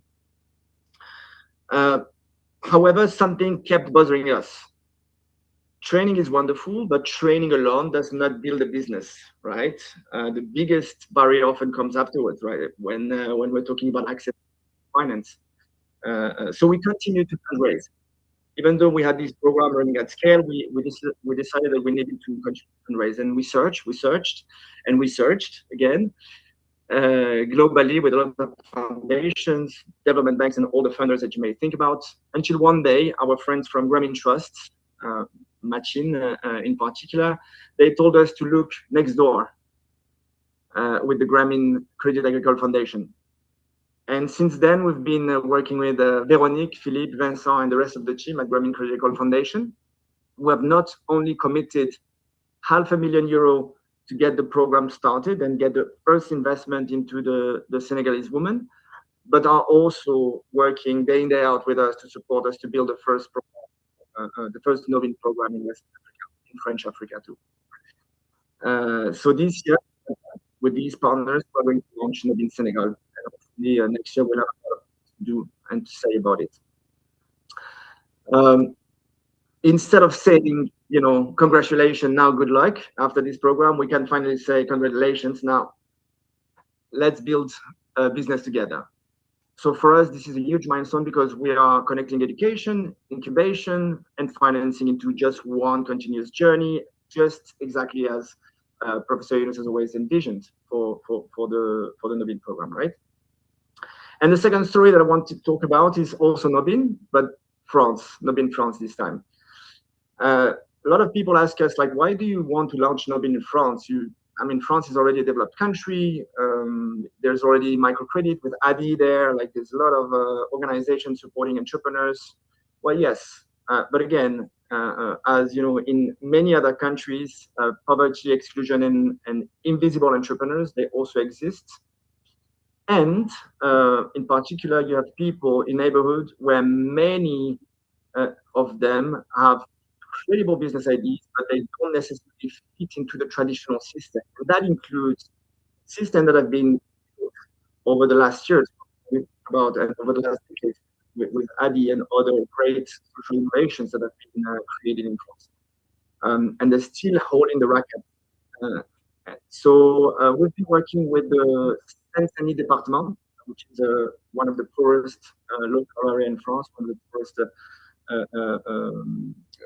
government.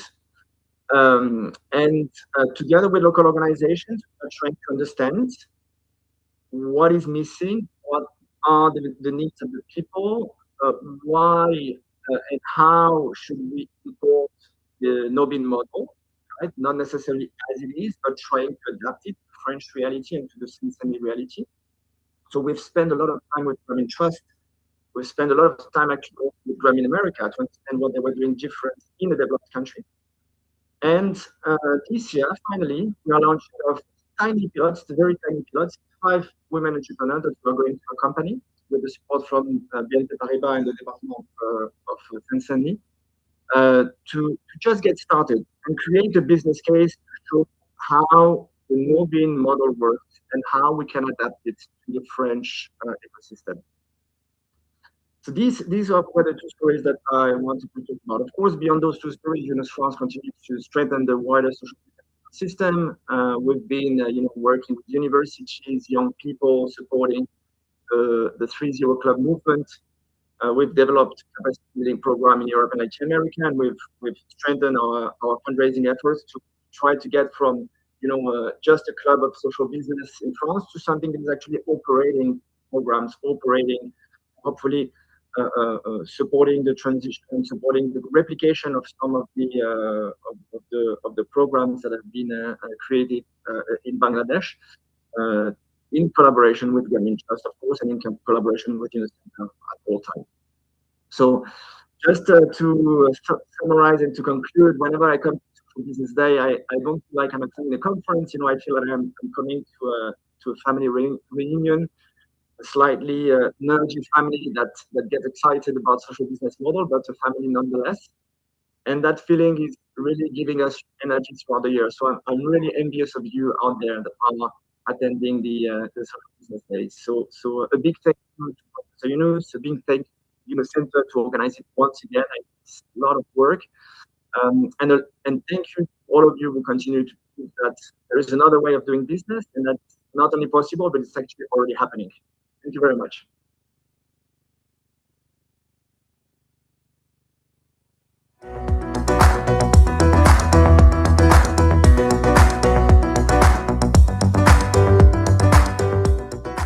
Thank you, Yuan, for coming in online. Next, we have something super interesting and creative. Art has a unique ability to inspire empathy, shift perspectives, and encourage action. For the language of art, a tool for awareness and change, please welcome Ms. Paola Zamoglia to show how art can become a powerful catalyst for social awareness and positive change. Can we have a round of applause, please?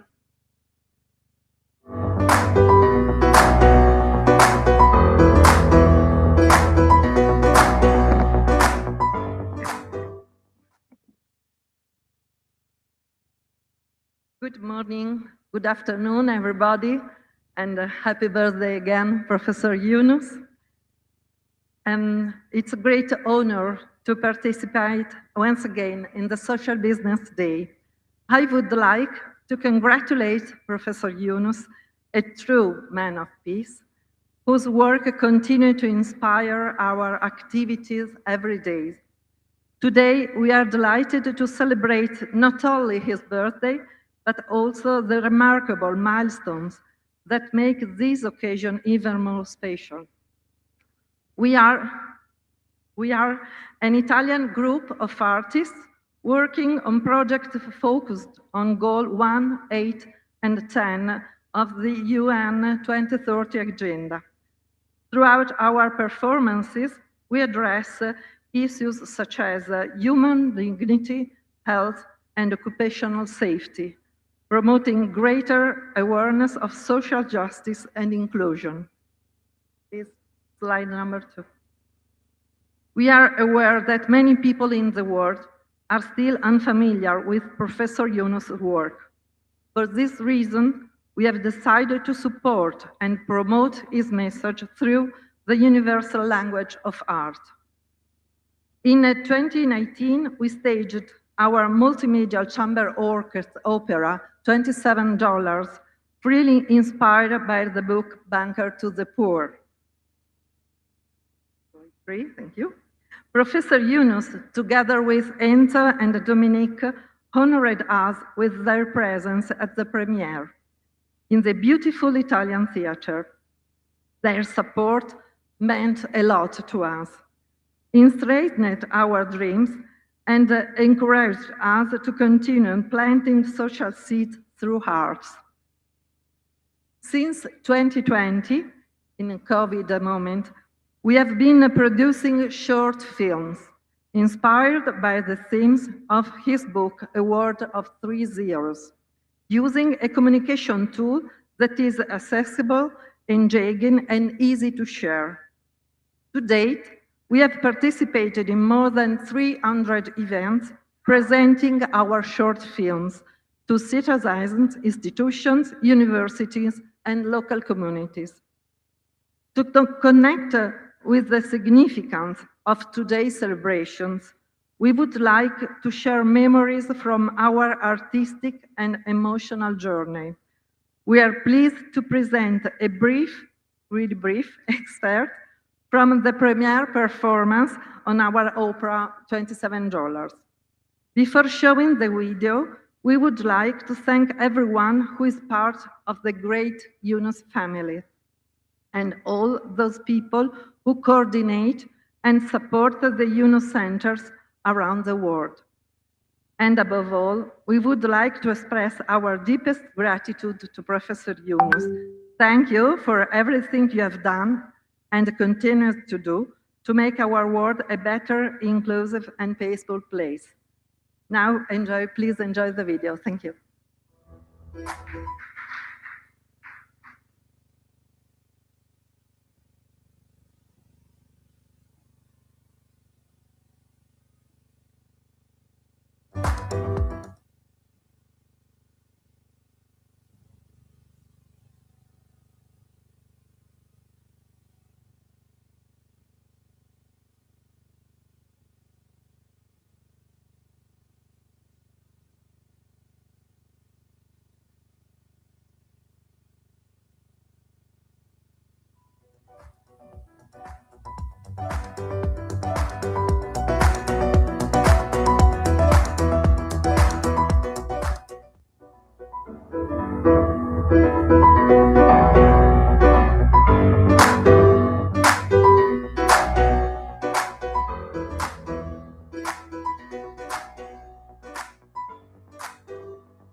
I can't sing my opera.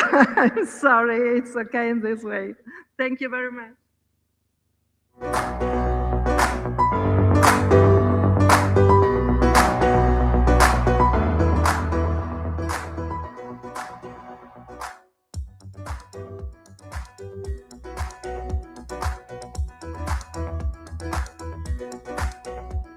Thank you so much, Paula. We'll be sure to play her video again later with the visual as well as the audio.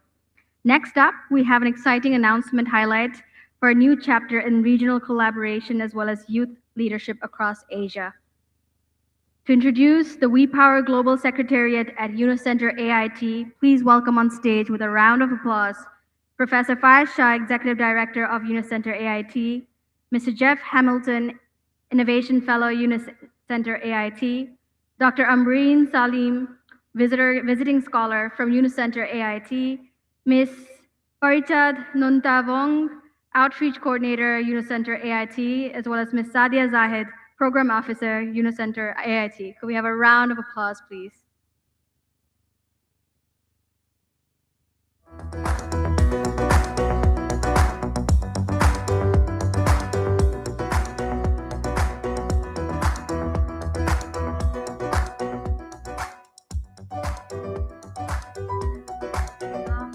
afternoon, everyone. I'm Sadia Zahid, representing Yunus Center at the Hello.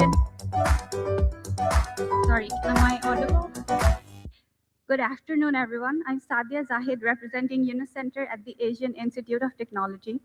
On behalf of Yunus Center AIT, I'm delighted to announce the Global Secretariat, the WePower Global Secretariat now has a permanent home at AIT. Before explaining more about the WePower, a bit of context setting. Yunus Center AIT is in its 17th year running and is perhaps the first self-financed YSBC. YCA's mandate is the 3 E's: engage, educate, and empower. In keeping up with that mandate, one of YCA's biggest activities is to run capacity building programs, specializing in social business as well as other specialized areas such as finance, ESG, and energy. One such initiative is the WePower initiative. South Asia is racing towards an energy transition, but trying to do it while sidelining half of its talents. Women make up just 3 to 15% of the energy workforce and under 1% of technical and engineering roles. This is not only an equity gap, a fracture, if you will, it is a capability gap that the region cannot afford. WePower was created to address this inequity in the energy sector. 60 plus utilities, energies, and professional bodies working together across the South Asian region. WePower began as with an interim secretariat housed in the World Bank, but to become a lasting, self-sustaining institution, it needed a permanent home. After a careful selection process, the WePower Working Group chose the Yunus Center AIT as the WePower Global Secretariat, which was launched on 5th February 2026 in AIT. Simply put, the coordination, strategy, and engine room of this entire trans-regional network now sits with AIT. Having implemented the SAR 100 program since 2023, along with 11 years of experience of implementing capacity building programs across 3 continents, YCA was chosen as the most suitable permanent host for the WePower Global Secretariat, where academic depth meets the applied impact. Recently, YCA has been invited to implement a solar home system training for women entrepreneurs in the sub-Saharan African region.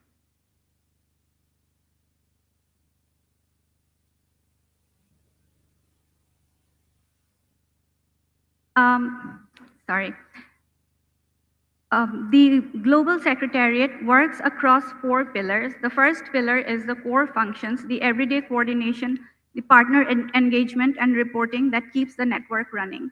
The second is support to national chapters, giving countries the funding and guidance to build their own national chapters. 3 is higher education and training, leadership programs and technical trainings, a joint university master's pathway. The 4th is research and knowledge, a regional hub that turns lessons into evidence and tools for the energy transition.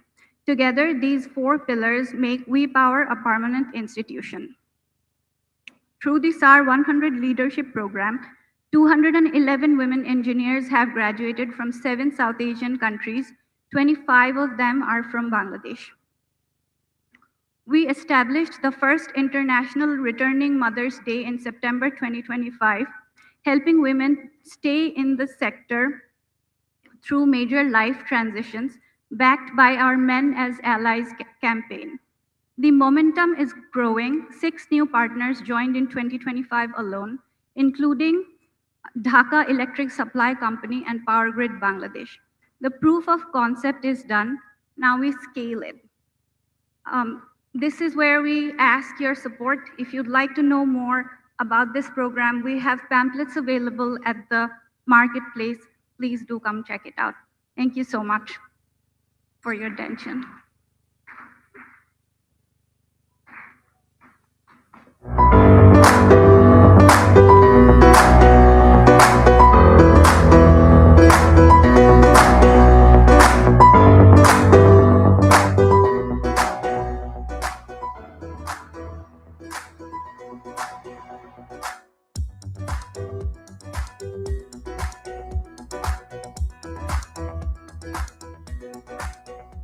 Thank you so much for the lovely presentation, Ms. Sadia. Next up, we have a super exciting segment. It's a bit of a surprise, so I can't tell you much. It's a big and exciting announcement with a very grand celebration is all I can say right now. But what better way to kick it off but with a fantastic video. So we have the video up on the screen, and I encourage everybody to pay attention to the screens now. Right in Manila on this particular 14th Social Business Day. I'm very happy that the team is on the screen and Tobias could come fly in from Berlin and to attend this ceremony. So with this, I launched the company Sukhi. Can you say Sukhi with me? All together, Sukhi. Long one. Thank you.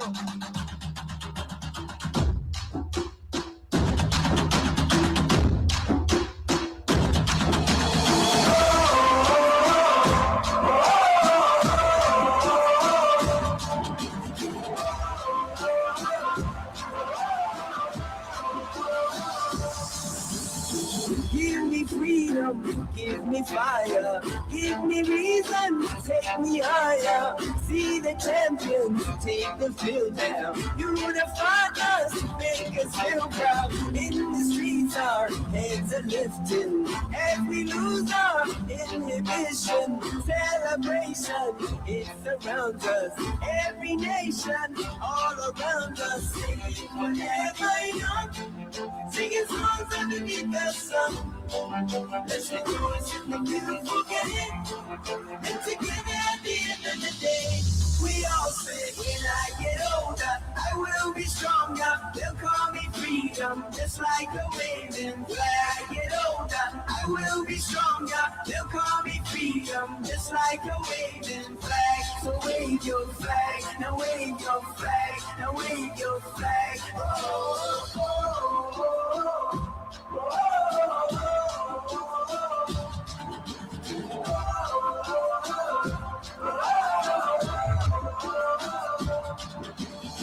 Give you freedom, give you fire, give you reason, take you higher.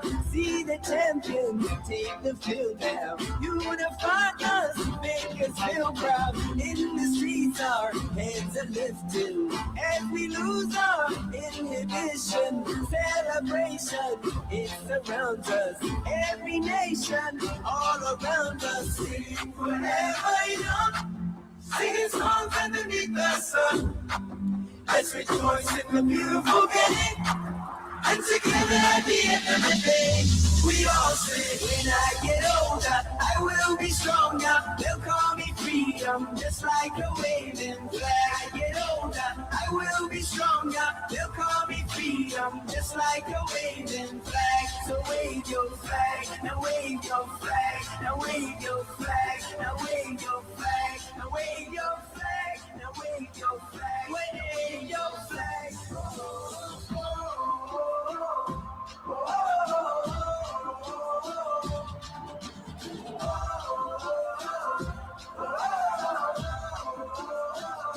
we all say, when I get older, I will be stronger. They'll call me freedom, just like a waving flag. I get older, I will be stronger. They'll call me freedom, just like a waving flag. So wave your flag, now wave your flag, now wave your flag, now wave your flag, now wave your flag, now wave your flag, wave your flag.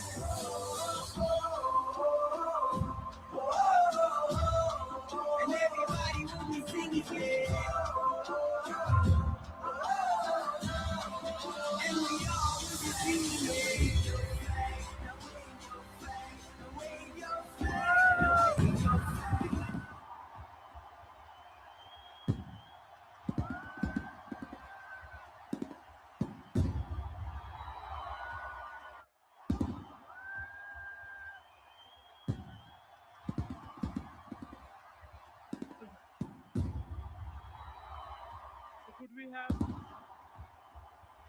the group chairman here, and the person who had this dream, and now we are waving flag of 5 million. Could you have you all on the stage? Sir Mohd Ashraful Hassan and Professor Mohd Yunus on the stage, please. Requesting everyone to also wave your flags. Let's join in on the celebration. Requesting everyone to keep waving your flags. Let's make this a real big celebration. So we'll request the music to be on if possible. Can we have the music? Can we have the music? Waving flag. Requesting the music to be turned back on. Let's make this a big celebration.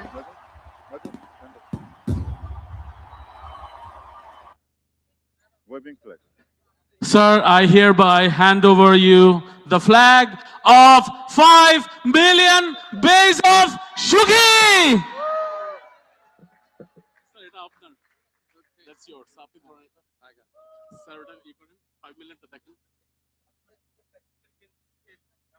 A big round of applause, please. A big round of applause, please.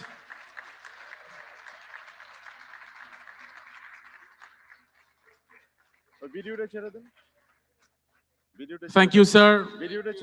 Any comments from you?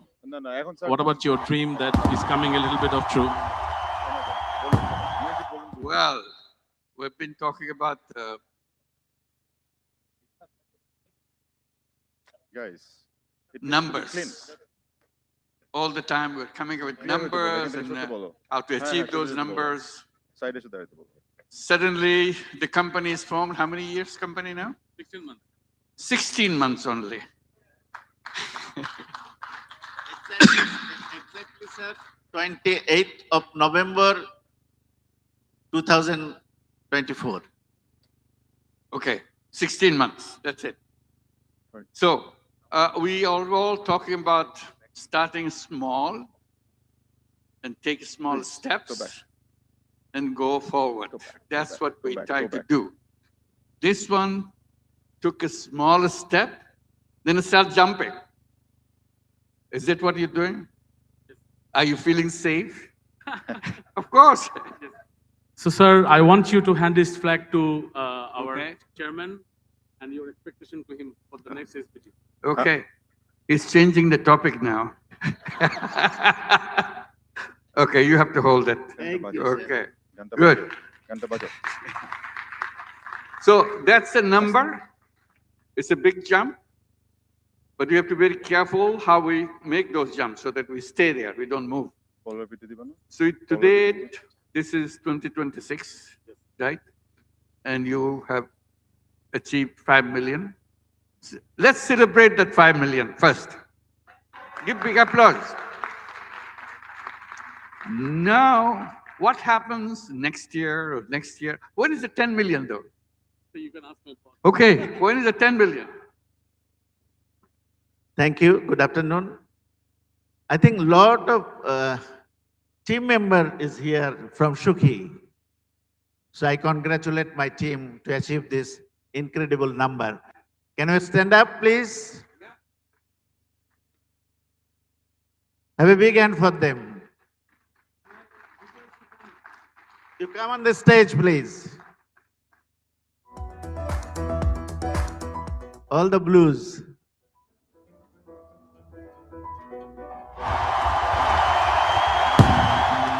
So, okay. Can you tell what is 5 million, the number? What is it? Arman, please. Hello. So till now, 5 million people has come to this app and they have used the service. As we speak today, there are 4 million active base who are currently in Shuki app and they're using the service. So this 5 million that we had till since inception, and now we have 4 million, and we will actually excel. And if you will be happy to know, sir, more than 85% are from the bottom of the pyramid, so have actually addressed the digital divide for the healthcare system in Bangladesh. 5 million, are they paid customers? So yes, so they are paid customer. We get the subscription for them, Previously, we used to charge only 20 taka per consultation, which is now 50 taka. They take the laboratory on the go service, they take the caregiver service, and they also take the ambulance service, they take the blood bank service, but mostly they take the online consultancy. And very recently, as you have seen, we have launched the authentic medical health store. So now they are getting authentic medicine at their doorsteps. In Dhaka city, best case 1 hour. Within Dhaka city, express delivery 3 hours, and all over the country within 3 days. We also launched it globally, so the non-resident Bangladeshis who are actually living abroad, they are also taking their service all over the world, from Europe, from the US, from Middle East, from Africa, from all over the world. So this is actually the part and parcel of Shuki currently. And thank you so much to the team who has actually made it come true. I would request the last round of applause for the team, the winning team that we are having here. Just a huge round of applause. Special applause from Shihab with the sunglass, please. So now we need to answer the question of sir. What will be the number for next SBD? Can I say,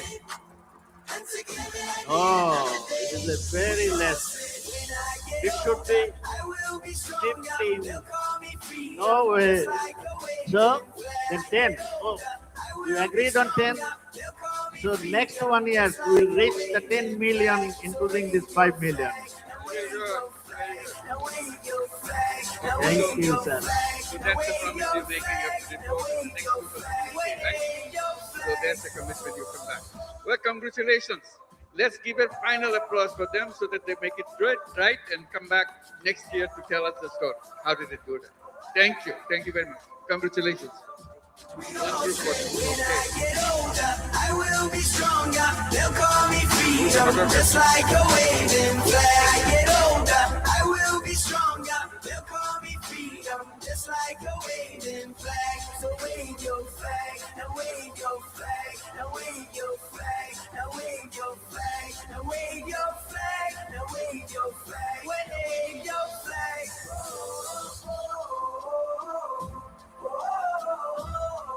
And everybody will be singing, yeah.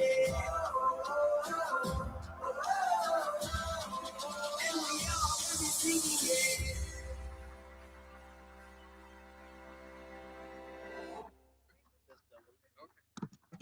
So up for 10 million. Get ready. Okay, let's go. Thank you.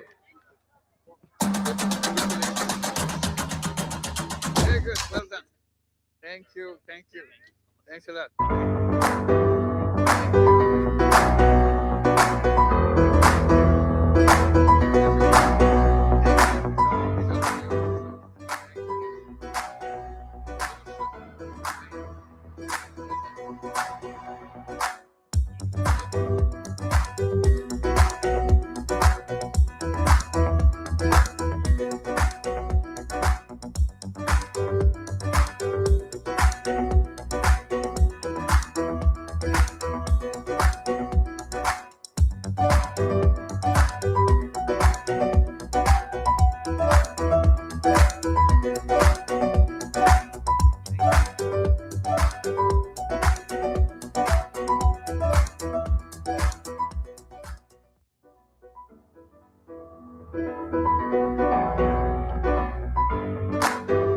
Thank you so much. It's always fun to hear to good music and hear about amazing big wins, right? Could we have a big round of applause for 5 million again? All right. Now we will conclude the spotlight session with an exciting collaboration demonstrating how technology can bridge communication gaps and create more inclusive communities. Please welcome on stage Mr. Kaiken Nakamichi, founder and chief executive officer of WIC Inc., together with Professor Ashir Ahmed, associate professor, Faculty of Information and Science, Electrical Engineering at Kyushu University. Can we have a round of applause, please?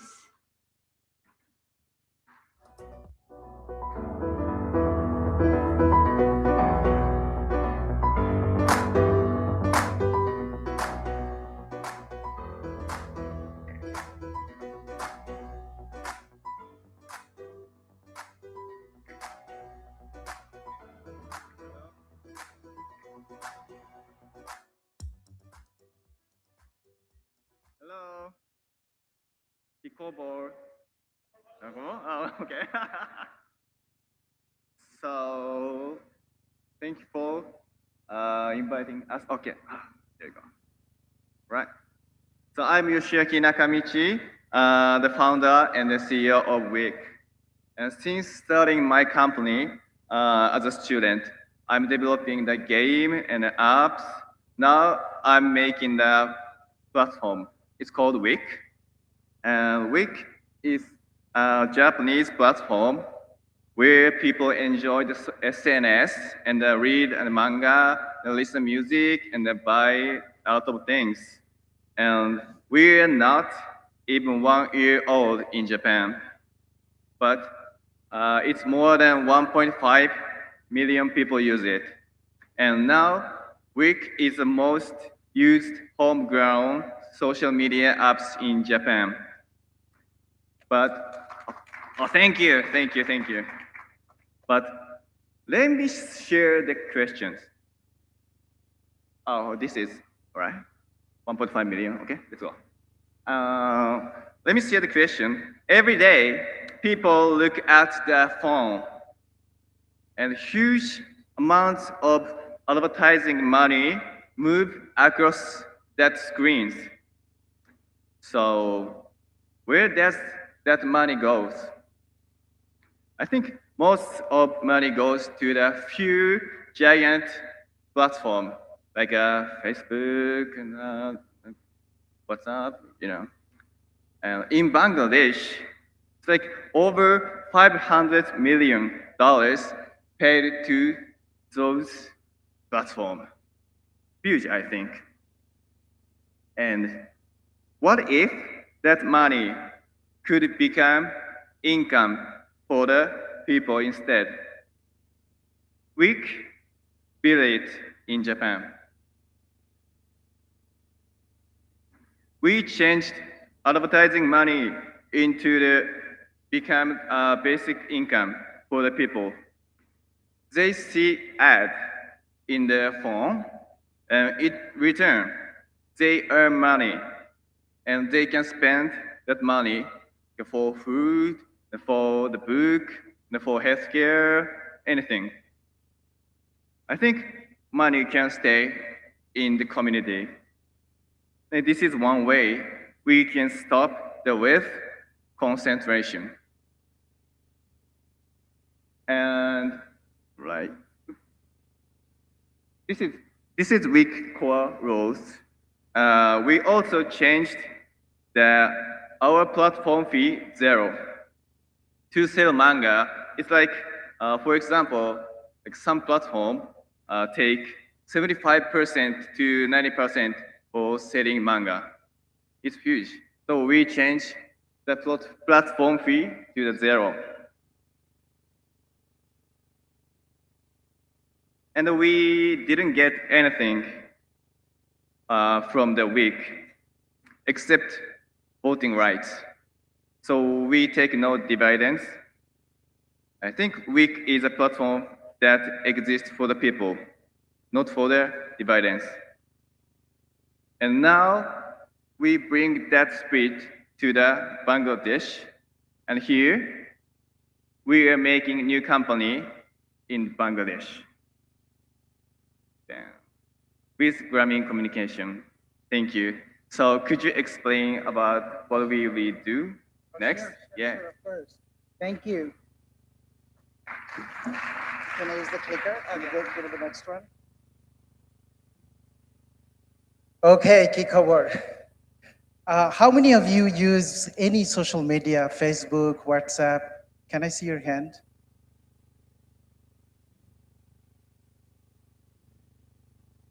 Facebook, WhatsApp, LinkedIn, Instagram, whatever. Can I see your hands again? Wonderful. Millions of Bangladeshis are using this social media. So we create content, we create value, but where exactly that value go? As Nakamichi mentioned, all of the value goes to the top. Only handful amount of people, we know them, and we creating value for only for those 7 people in the planet, they're contributing to in a way, we can say that they are creating the problem of wealth concentration. So is there any way we can stop that wealth concentration? So this is one solution that we want to introduce. We want to create a new platform. It's by the Bangladeshis, for the Bangladeshis, and all the value will be among us. So nothing go to the top, it will be inside our community. We call it Ki Khobor. Actually, it was named by Professor Yunus. He wanted to say Gomasuni. So then I will translate it in Bangla, Ki Khobor. In Sylheti, my birthplace, Kita Bala Suni. In Chatpur, my town, we call Kitare Bala Sutnire. So this is the community language that only the Bangladeshis can use, and we can create the platform. It is not only a technological issue. We need your help. You are going to, the young generation is going to use it. Your generation is going to build it. Your imagination will shape it. But at the end, what we are going to say, that we are creating a new type of platform so that the value actually be within us.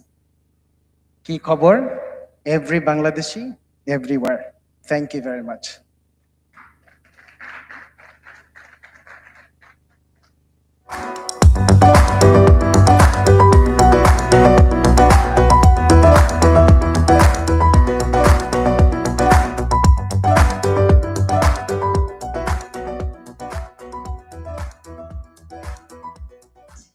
Hello, hello. Can I get a hello back? I just want to check the energy of this room. Wow, that is really dull. Can I get an energetic hello? All right, amazing. I think we're all awake. We're going to listen to the beautiful music by Paula Somogia. I know we missed it a little bit last time. So could I request that her song be put up? Awesome. And I would request everybody to enjoy.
This keeps giving me a reminder that I'm short.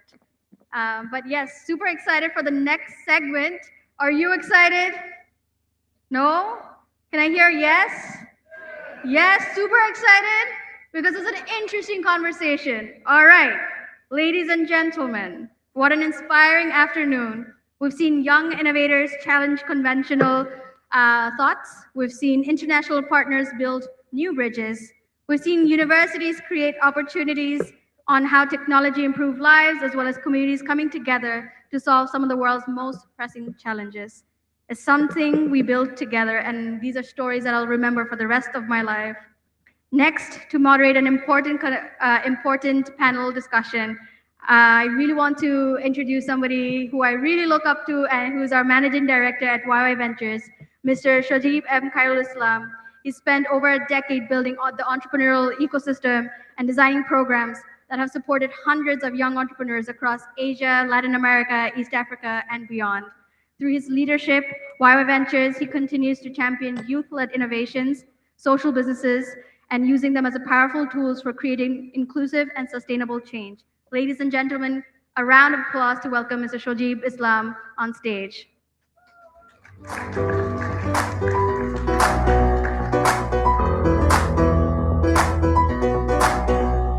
Thank you so much. For the next segment, my role is slightly different. We are living through a period of unprecedented change. Technology is transforming our days. Things are changing. Lots of companies are letting a lot of their employees go. Education system is preparing our students as job seekers. But we speak differently. We think an alternate reality is possible, and that is the Professor Yunus's vision of a world of 3 zeros, where we do not create our children, our youth, our students as job seekers, rather they grow up as job creators. At the center of this transformation stands the largest generation of young people in human history. The question is not whether young people will shape the future. The question is whether we are creating the conditions, the opportunities, the support systems that allow them to do. Today, we will explore how education, entrepreneurship, and technology can work together to empower our young people. And to explore on this topic, I would like to invite my distinguished panelists. I would like to start with Professor Dr. Muhammad Saleh Zafar, a distinguished academic and higher education leader leading Al-Bukhari International University. Professor Dr. Saleh has spent decades advancing research, innovation, and university transformation. Today, he is helping shape a new generation of globally minded and socially responsible graduates. Professor, welcome to the stage. Up next, we have Dini Daeng, Chief Executive Officer, Youth Trust Foundation. With more than 2 decades of experience in youth development and social innovation, Nini has empowered thousands of young Malaysians through entrepreneurship, leadership, and civic engagement. Representing Japan, we are pleased to welcome Mayor Mr. Masahiro Hashimoto, Mayor of Sakai Town, Japan. Mayor Hashimoto is building a city of 3 zeros who's internationally recognized for transforming Sakai Town through smart city innovation, technology, international collaboration. His leadership demonstrates how local governments can create meaningful opportunities for future generations. Welcome to Social Business Day, Mayor.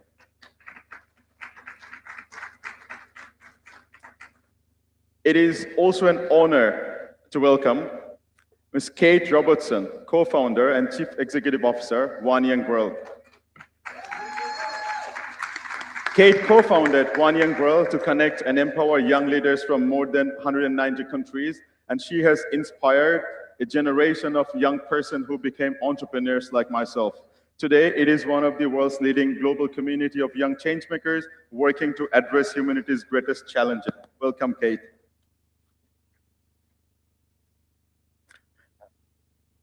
How can we talk about young people and their future and the jobs that they are going to create without having our champions on stage? We have 2 featured champions. The first person, Mr. Mahamadul Hassan, is a 3-0 Club member. Mahamadul is a youth leader and social business entrepreneur who founded Shwatro and the Elite Youth Foundation, mobilizing thousands of young people across Bangladesh to lead community-driven social and environmental initiatives through action and innovation. Welcome, Mahamadul.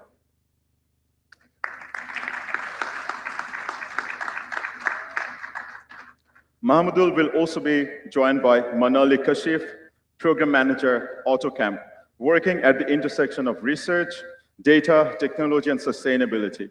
Manahil is passionate about using evidence-based innovation to solve real-world challenges and empower young people in Pakistan.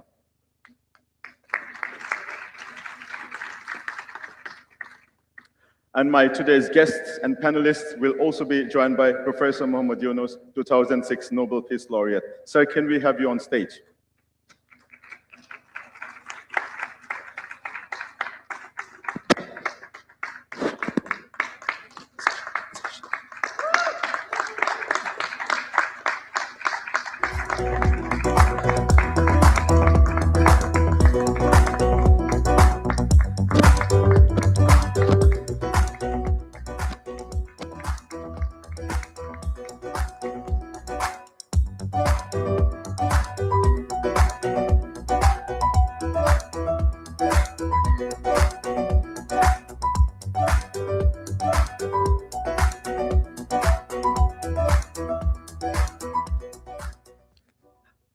Thank you so much, everyone, for joining us today. To be mindful and respectful towards the vision of the conference and our time, I would like to start by saying the format of this conversation that we are going to have. I would like to start with a high-level question and have remarks for a couple of minutes from all of you, and then I'll come to you with specific questions. Professor Yunus, over decades, you have argued that every human being is born as an entrepreneur. Yet most education systems continue to prepare students to become job seekers. If you were designing an education, I know you are already designing one, a university, what would you build differently to prepare students for a world of 3 zeros? Sir, can you hear me? No? You can't hear me? Team, none of my speakers can hear me. Can we check?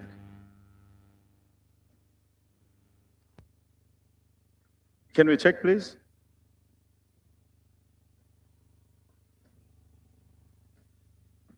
Is it better if I use the hand mic?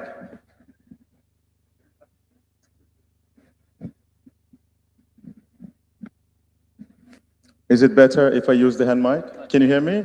So the problem is the lapel. Anyways, it's okay, it can stay. Professor Yunus, for decades, you've argued that every human being is born as a creative entrepreneur, yet most education systems continue to prepare students to become job seekers. Since you are designing a university, what would you build differently to prepare our young people to become job creators?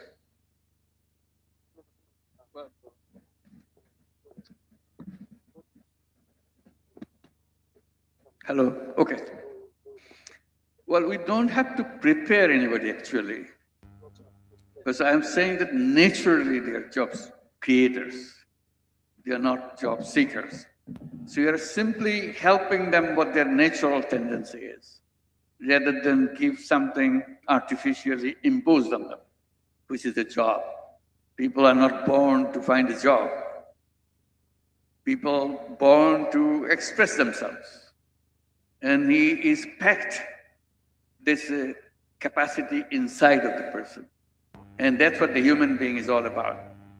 And I was kind of pushing that forward by saying a human being is the most amazing creative being in the whole world, with endless capacity to explore, to define, to see the world in his or her way and make things happen.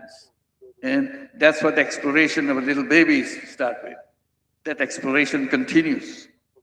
But somehow we intervene in the process by calling something education, or training, or something that interrupt the basic nature of a human child, how he or she grow up. So to answer your question, it's not something that we have to design. Simply go along with the nature, how nature helps the person and so on. So how to make it happen, we don't have an answer yet.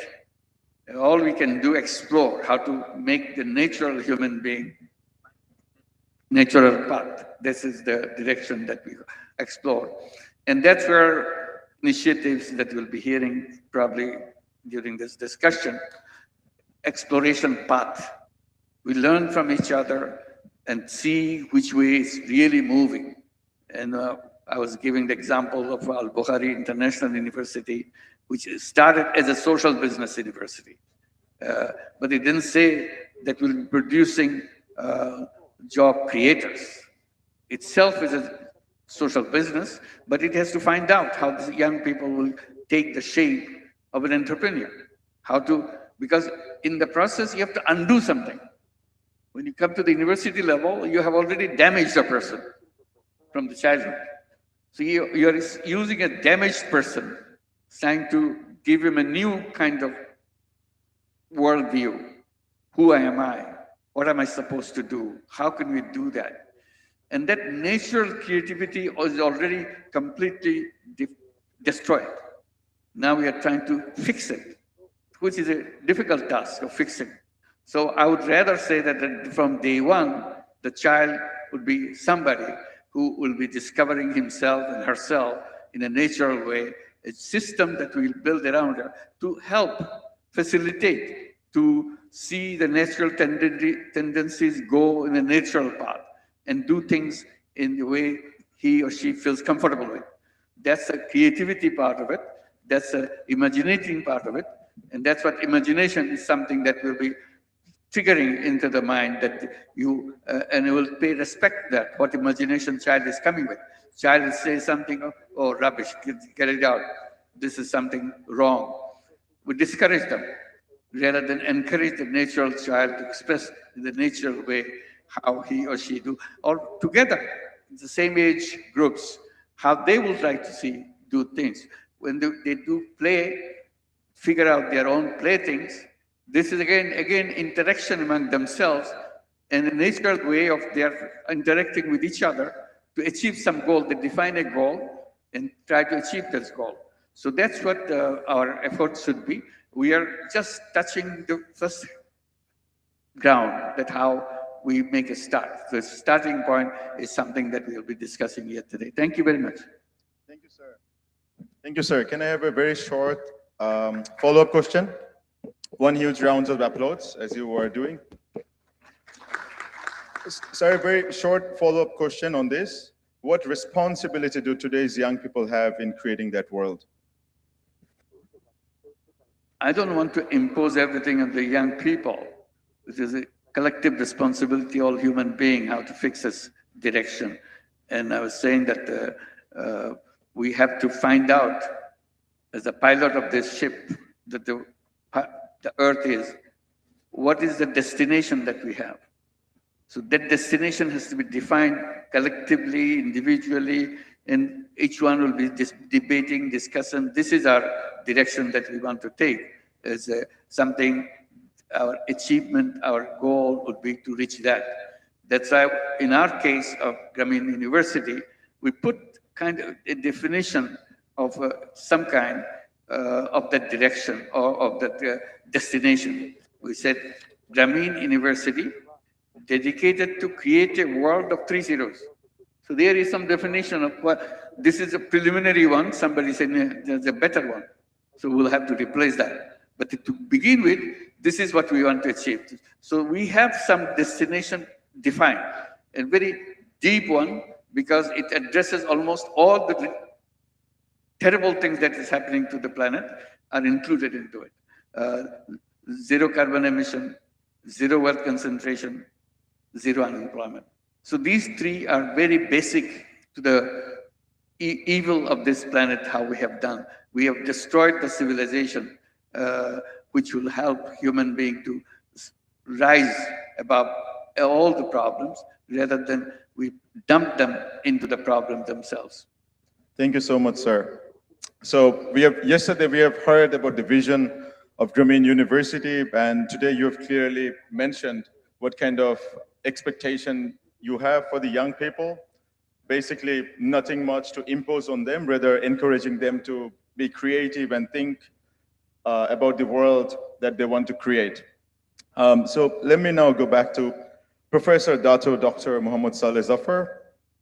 You already run a university that is entirely based on social business principles. In one way, we hear from academics that universities should create employable graduates. On the other side, you are promoting entrepreneurship innovation. They're creating 3-0 clubs. So how does that practice look differently at your campus? Bismillahirrahmanirrahim. Thank you very much for the question. And first of all, thank you very much to the organizers of this Social Business Day for inviting us to share our experience at Al-Bukhari International University. We are truly honored to be with the panel of Nobel laureate and the other respective panel that we have here today.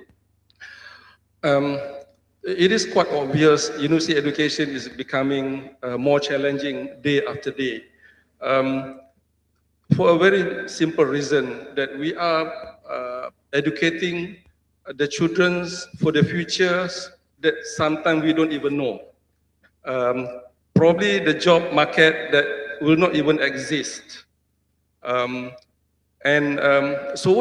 this is actually a huge challenge amongst the university leaders to prepare the graduates for the future that yet to be known, yet to be established. And at Al-Bukhari International University, we are very fortunate to be introduced early on with Professor Yunus himself. We are a very small university indeed. We started to take our students in 2018 with only 25 students. And now we have grown, after 6 years, we have grown into 2,000 students. And the students coming from all over the world, given 100% scholarships by the Al-Bukhari Foundations. And the very model that Al-Bukhari International University would like to emulate is how the founder himself evolved from being a school children, from being students at the school and becoming a successful entrepreneurs or successful business that he is today. I probably want to take this opportunity to share a little bit about how this university even established. The founder himself didn't actually have university education. He couldn't even afford to pay for the school fees to take examinations. And that moment onwards gave him a realization that says no future children will face similar circumstances like he did. But then he went into small trading, being a young boy at the age of 18 and 19. And this is where the inspiring stories starts, which is actually started about 50 years ago. After he got the first income from the trading, which is about 1,500 ringgit, he listened to his mother's advice. What was the advice? The advice was, if you have little, you give little. If you have more, you give more. From the first salary that he received, he gave out 50% of what he took to 13 families around his village. And the initiative continued until today, until he was able to build a university for the underprivileged. And the reason I'm relating to this is that it's very, very important for us to produce students who are job creators. They are not going to be job seekers. And how do we do it? And our education model is inspired, obviously, by the social business philosophy as proposed by Professor Yunus himself. So we have this embedded in our education curriculum, education system, that we have actually built in social business modules for every single student on our campus. Meaning to say, if you do computer science, if you do education, or if you do many other field of studies, social business will be a compulsory modules for every single student. So we have 2 modules on social business. And how do we actually do that? We obviously, we teach the students, we encourage the students to address the global challenges and poverty through social innovation, social business, through engagement with the communities. So every single student now, by the time they graduate, they will be exposed to social business and social innovation. But not only that, we have probably the largest percentage of student population that is registered as 30 clubs. I think, this action-oriented that hopefully leads into social innovation and later on social enterprise. So, sometimes we say that many different UNOS business centers around the globe, around the universities, but really Al-Bukhari International University, the whole university is a UNOS business center itself, because the whole module, the whole arrangement of our curriculums and studies are centered around UNOS Business Center. But one thing we'd like to share also, besides this social business and 3.0 action plan, the university basically have three, what we call as DNA. Of course, the first DNA is a 3 zeros and social business. That is our DNA. So if you go through our system, this is what you're going to get.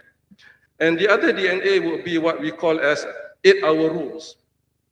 So 8-hour rules is simply saying that, we spend 1/3 of our time for the students' time to study, and 1/3 to sleep and rest, and 1/3 to go and make the difference in the life of others. Basically go to the communities, engage with them, understanding their issues and challenges, and try to help them solving their issues. So this is 8-hour rule implemented for our school children, and this is made easier because our campus is 100% residential. And the third DNA would be what we call as 5A core values, and this is very, very important because we believe that is not enough. Sometimes with knowledge and technology, there are so many things we can do with it. With the technology, you can go and kill people. With technology, you can send, with a simple request, you can send missiles anywhere. But the fact that we can doesn't mean we should. The fact that we are able to do it doesn't mean we need to do it. So the concept of humanity-centered education is extremely important, and therefore the 5A core values is becoming the center of our education. What are the 5 A's? Basically, Aqidah, Akhlaq, Adab, Amanah, and Amalan. We can, you're invited to learn a little bit more about our way of putting these values to our students. So, so we hope through these methods of educating, basically the community is our university's place. The students are immersive into the communities and also immersive into the industries. Probably we are a little bit more fortunate than many other universities because we are being supported by Al-Bukhari group of companies are having businesses ranging from ports, airports, logistics, plantations, hospitalities, many other areas, and therefore our students would have much greater interactions with the industries, and therefore they can actually learn from the industries right from the very beginning. In fact, the way we design our module is that the students will be able to learn the real problems the industries are actually facing, and they are going to provide solutions along with the corporate sector, along with those experts in the industry. So our students would develop their projects, would develop their final year projects, would develop their internships through this immersive. So we are actually preparing them for the world of for the futures, and also understanding the issues within the industries and also communities. So we hope this will prepare our students better, inshallah. Thank you, Professor, for sharing these insights. Like Professor said, all of their students actually create 3.0 clubs. And what we have seen in the past 5 years, in 3.0 clubs, it's not just young people. We have 3Z support persons who are 35-year plus. They're individuals who want to support a 3.0 club.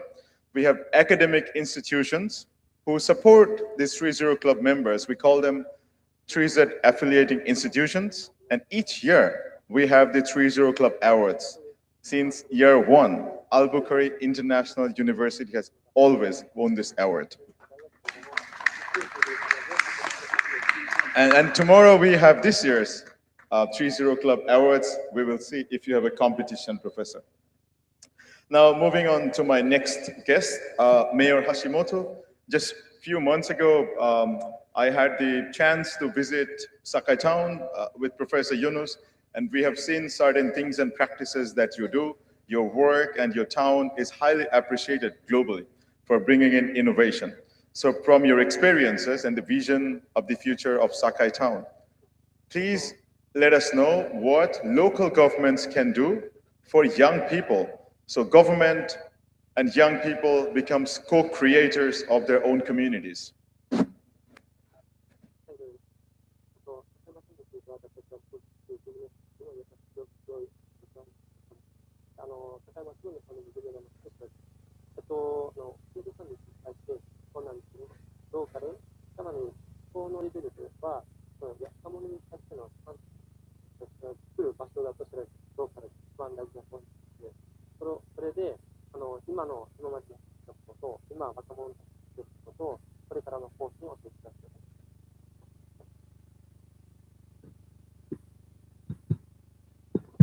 Yes, it works.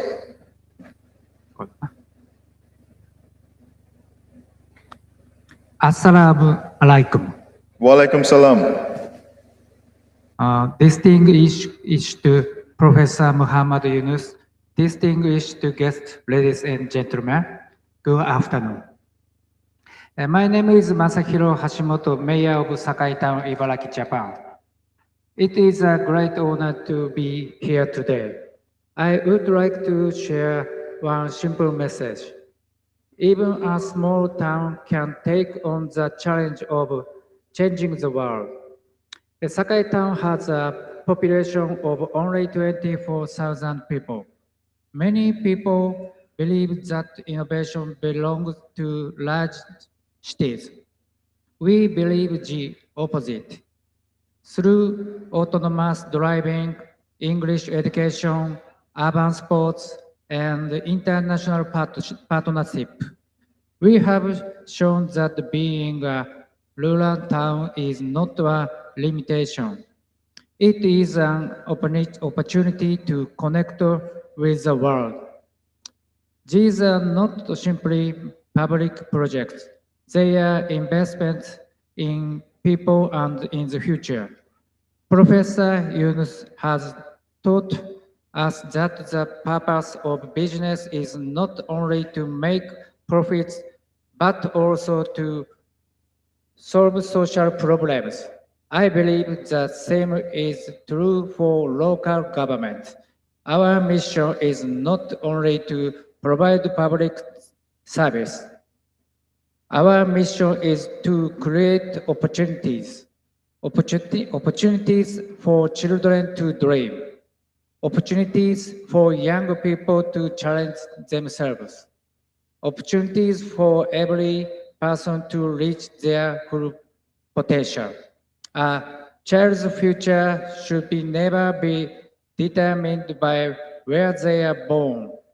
Every young person should have the opportunity to connect with the world and pass their dreams no matter where they live.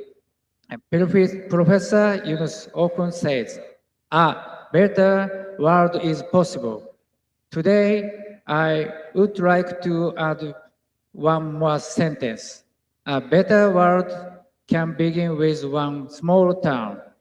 Sakai Town will continue to take bold challenges, create new opportunities through innovation, and contribute to building a better future together. Thank you so much. Thank you. Thank you so much. Now I would like to ask my next question to Kate Robertson. Your work, the platform that you have created, One Young World, I know exactly what happens there because I've been there a couple of times, and to all my friends who doesn't know about the platform, One Young World brings together extraordinary young leaders from almost every country on earth. Each year, almost more than 1,000, maybe now 2,000 young people gathers in this platform for 4 days of really creative learning journeys. Kate, from your work, looking across all those years, your experiences, what gives you the greatest hope about this generation of young people? And what concerns you most if institutions fail to evolve alongside them? You know, because we've shared this together, I have boundless hope in young people around the world, but I'm concerned for them. A brief example, I've just been, as you know, I've just come from my home country in South Africa, where I was with the state president for the commemoration of the June 16th uprisings, 1976, it's 50 years. 52 years later, you went through the same agony, the same insanity here in Bangladesh. So we have to be, those of us who are a little bit older, we have to be concerned for our young people. And to the professor's point, there's just a couple of things I just want to refer to, which are not totally One Young World specific, but you both talked about inspiration. You are our inspiration for all of us being here. So let's just go with inspiration. The idea for social business, 3 zeros is more of a system, but the idea for social business broke glass walls and ceilings. Bankers were telling you what a stupid thing to do. It is a leap of creative genius. When I look at young people around the world today in the education system, it is clear at some stages and in some countries, we're failing for one reason or another. Whether it's stuffy academe, whether it's sticking to the ways of the past, it's always been like that, we'll always keep it like that. It's missing a big dream. It's not saying to the young folk that we educate, whether it's primary, secondary, or tertiary education. It's not saying to them, let creativity thrive. What are your ideas? What's fun? How are we going to do this? What's a plan? That is not part of our systems. And I'm not, with the greatest of respect to both of you, I see it in your systems, I'm sure. But mostly, you don't see this in education anywhere in the world. We think it's there, but it's not there. And this is crazy because I'm sitting here today, slightly sleepy, but seeing inspiration come from Japan. If you look at, this I thought was fantastic. If you look at what the gentleman from WIC was saying, and he referenced manga. So youth revolutions recently, Nepal, Morocco, Peru, all three of them. When I'm watching on television and I watch endless newscasts, I keep seeing a funny little banner with a funny little drawing on it. And I'm going, hang on, Peru, Morocco, Nepal, why are these young people seeing the same thing? What is this banner? So I took a screenshot and I looked with AI, what is it? And it's a person called One Piece. Does anyone know One Piece? Yeah, young people. One Piece, yeah? One Piece is the boss of the straw, you know it, is the boss of the Straw Hat Pirates. His emblem on the banner is a skull and crossbones, for those of us who are older, with a straw hat on it. And really, and this is not my political philosophy, they're actually communists. Huh? They're sort of like Robin Hood and his merry men in another time. But here is inspiration. That 3 different countries, 3 different communities, completely different languages, issues, young people, as the fallen heroes of Bangladesh, as in Soweto in 76, young people find inspiration in their agony, in their pain. Someone says, here's One Piece, he's the head of the Straw Hat Pirates. And it fuels and supports a youth revolution. Now, you and I know the dire consequences of youth revolution. But this is creativity in the system. So you take manga the way Wicott are suggesting to do it. You take the inspiration of manga, you build it into the education system. You're making it fun. You accept, I don't know about manga. I don't look at that stuff. but we are not being creative in the education system, whilst we're hoping that young people suddenly come around the corner firing on all systems on their creativity. So I think there's a huge burden on all of us here to remember, as I have learned from your life story, to remember that inspiration as part of education is not some fluffy woo-woo kind of thing over there. It's the biggest thing. It is the most enormous thing. I carry your story with me everywhere I go, every speech I make, that there has to be inspiration. That inspiration, I had inspiration here today, is all around us. But if we can't look at education as being a cradle for inspiration and creativity, everything we are planning, we are going to fail, is my view. Thank you so much. Thank you so much for that. Now, so much for that again, Kate. Education, entrepreneurship, and technology are often discussed separately, but this generation of young people, they experience this together. It's an interconnected system, and this is where they actually spend most of their time with technology at campuses.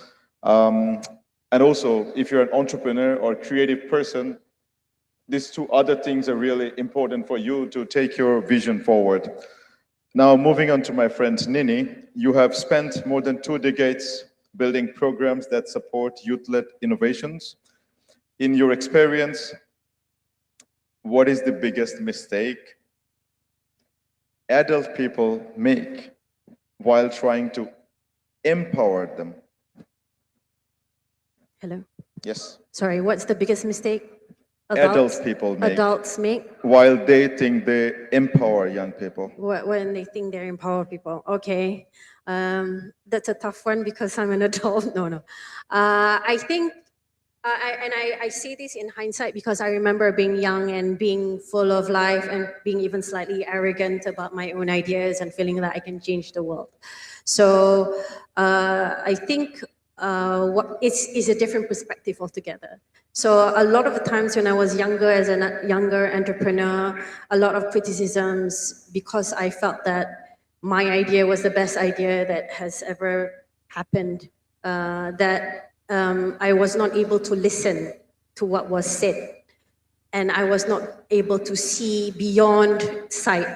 So I think the aspect of mentoring is something that I feel I appreciate now more.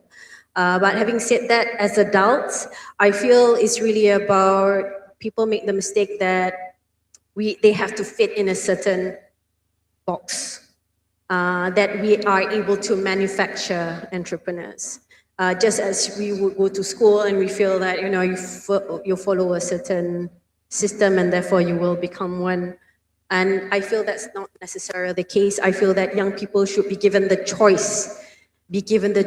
To, again, it's really about finding their source of inspiration and exploring and giving them the leeway to find out the journeys on their own.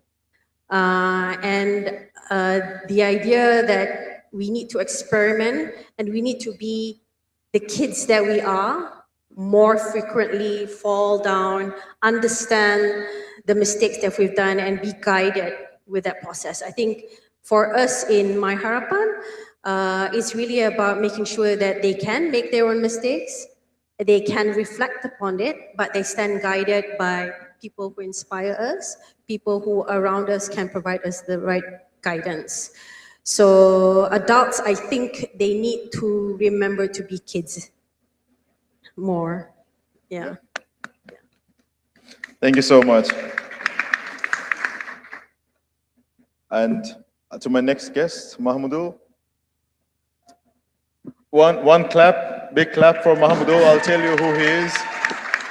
Mahmoudou is a 3-0 Club member at an age when everybody is busy at the classrooms.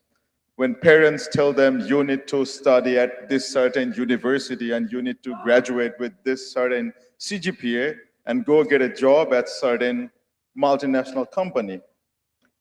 He became an entrepreneur and he started building his own solutions. Mahmudul, what made you do that? Good afternoon, everyone. And to our global friends from Europe, Asia, and all over the world, and also my Bangladeshi friends. So basically, I think I'm the youngest speaker in this whole summit, right? But the thing is, as Professor Mohammed Yunus said, young people can change the world. And I believe we also do have some capabilities, right? At some capacity, we change our government. But we also blame a lot about our government. You know, in our communities, we see a lot of problem every single day, and we live with this problem. And we expect that some international NGOs or some international, relief funds can solve our problem. But we every single day are facing this problem firsthand. So without anyone's help, we firsthand need to act on our own problem we face. And when as a youth, we are Gen Z, right? So our focus span is very low. So right now I'm doing this, and after this summit I'll be doing that. So that the focus is like very, very small time.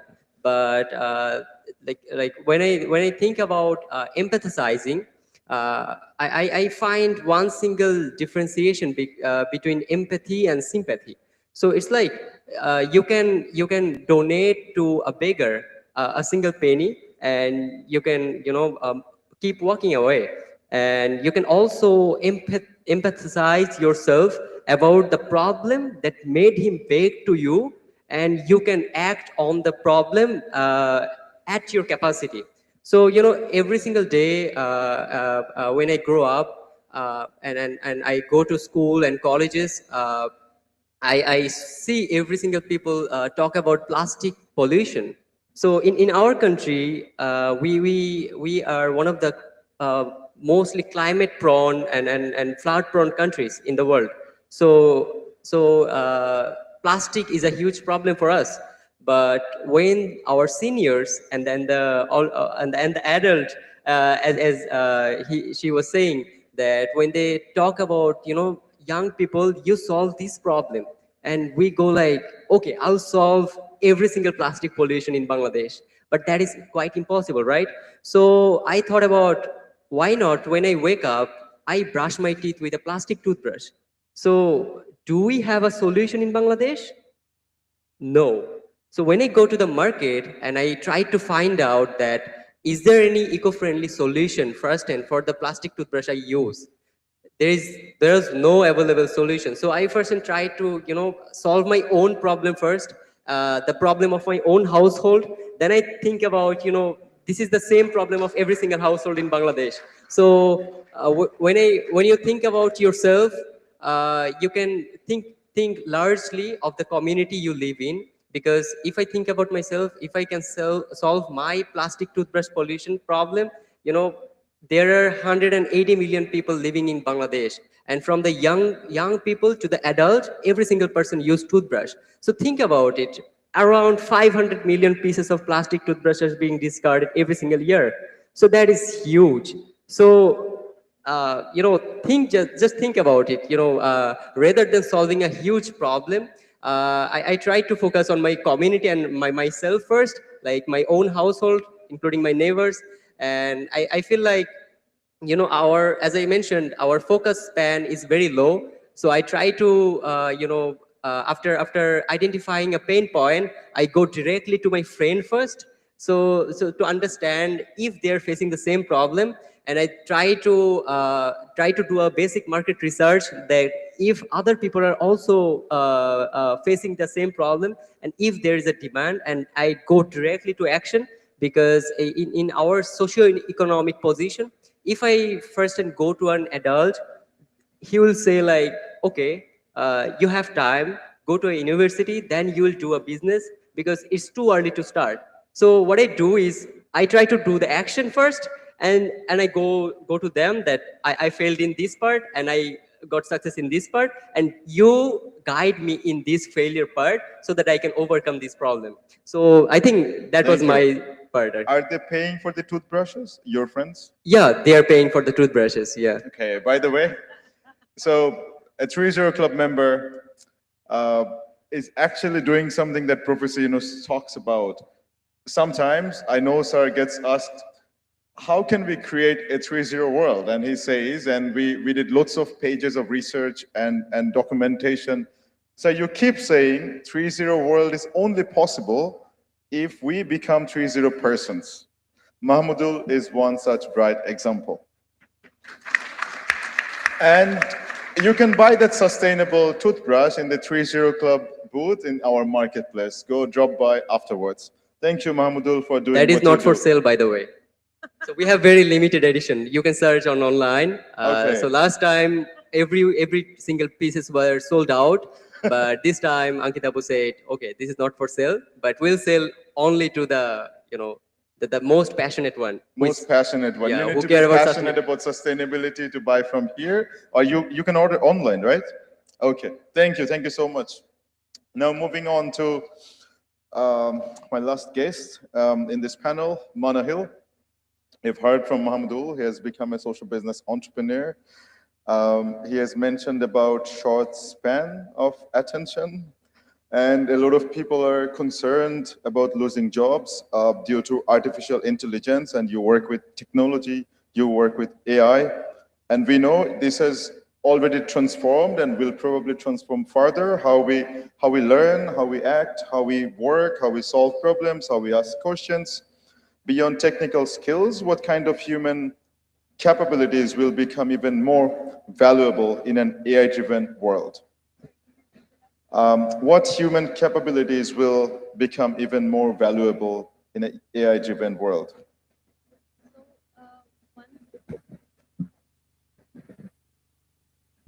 One thing we always talk about is that even with AI over here, human in the loop thing is very important.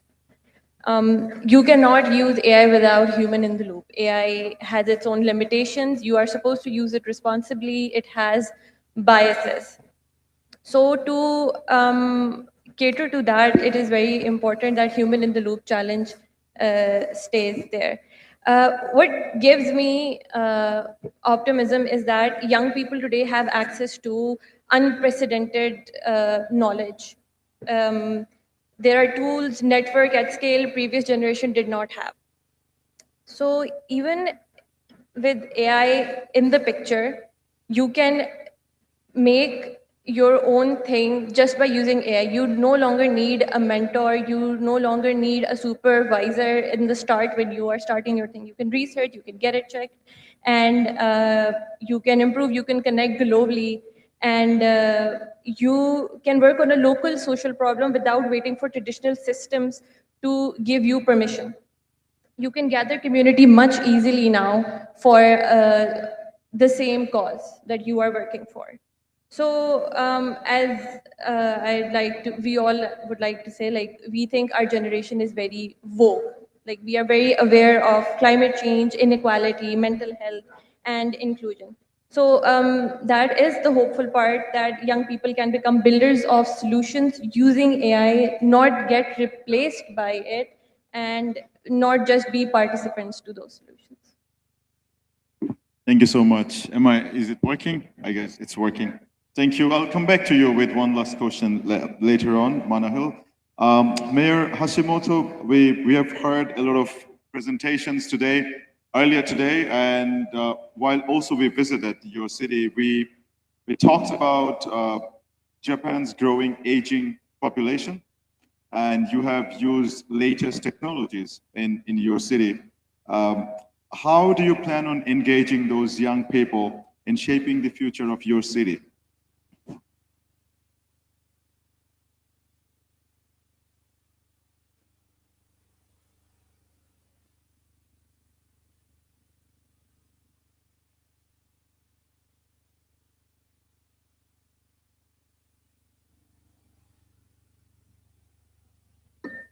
It's okay.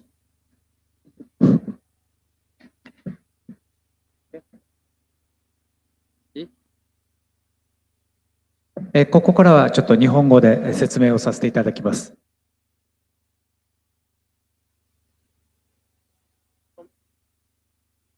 This part, I'll talk in Japanese. Sorry.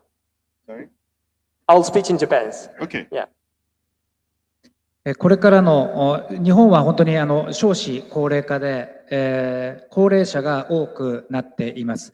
そして小さな町の中ではどんどん若者が外に流れていってます。そのような中で重要なことを話したいと思います。At these days, as you know, in Japan, lots of old people. The population of Japan is aging now, and also young people inside the town living to central cities. Now, I'm going to talk about this. 堺町が最も大切にしてきたことは、若者のために考えるのではなくて、若者と一緒に作るという姿勢です。The most important principle that Sakai Town has embraced is not thinking for young people, but creating together with young people. 地方では仕事がないから若者が出ていくというふうに日本では言われがちですが、私は挑戦できる環境がないことが大きな課題だと思います。In many rural areas, people often say that young people leave because there are no jobs.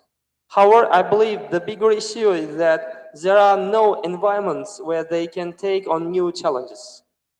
そこで堺町では自動運転バスなど最先端の技術やアーバンスポーツ、英語教育、海外との交流など若者が世界とつながり最先端に触れられるプロジェクトを次々と実施をしてきました。その結果、世界のトップクラスのアスリートが移住をし、若い世代が新しい仕事や挑戦に関わる機会が増えています。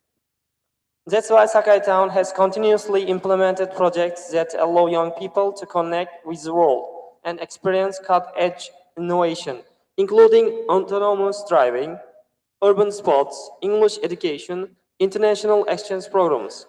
As a result, world-class athletes have chosen to relocate to Sakai Town, creating opportunities for younger generations to become involved in new careers and exciting challenges.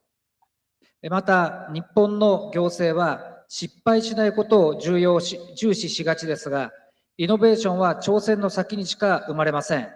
自治体が最初の挑戦者となり、民間企業や若者が安心してチャレンジができる環境を整えることが重要だと思っています。In addition, government administrations often place great importance on avoiding failure. However, innovation can only be achieved through taking on challenges. It's essential for local governments to become the first challengers themselves and create an environment in which private companies and young people can confidently pursue new ideas and opportunities. 私たちが得た教訓は、若者を支援の対象として見るのではなく、地域の未来を共に作るパートナーとして信頼をすることです。そのことが地域の活力を生み出す最大の原動力となることを確信をしています。The great lesson we have learned is not to regard young people merely as recipients of support, but to trust them as a partner who will build the future of the community together with us. I firmly believe that this trust becomes the greatest driving force behind creating a vibrant and dynamic region. Thank you. Thank you so much. Trusting young people in their capabilities. Kate, how would a new world order built by young people look like? One peace world. No, what I think it's very complicated to see, because if you're a young person in education today, and what you dream of and how you think the world might be, so you've been creative, yeah? I think one of the problems is that we are in a world created by old people like me, where young people's understanding or education about the social compact is not what it needs to be. I quite often speak to young people when I say to them, well, who should do that? The government should do that, right? Do you think it'll cost a lot? Yes. And so the government pays, yeah. Where do you think the government gets the money from? Government gets the money from tax, huh? And when the social compact breaks down and government doesn't fulfill its first duties to its citizens, which is number one, keep me safe, yeah, keep me fit, allow me to have some dignity of my life, then young people take to the streets and young people die. So this is, you know, I've made light of it using things like what's it called, manga, and creative. It's not because it should be taken lightly. It's to suggest that creativity, that a world that young people dream of and come creative solutions would be a world that can facilitate that. We have in encouraging creativity is to deliver our understanding of the way that the world, because you need to know that, you know, you're a young entrepreneur, you know, you need to learn some lessons. I didn't mean to end up leaving corporate life to be running an NGO. I needed to learn a lot of lessons. So it's always, I think it's always like that, and life is always like that. But I'm very concerned when I see the social compact is clearly broken down in many instances, because that is not something where we can sit in academia, or I can sit in my organization and I can talk about what I think. It is an emergency. It is a global emergency, this thing. So lots to dream about, but an awful lot for people who've got the levers, a lot to do and use the levers. Thank you so much.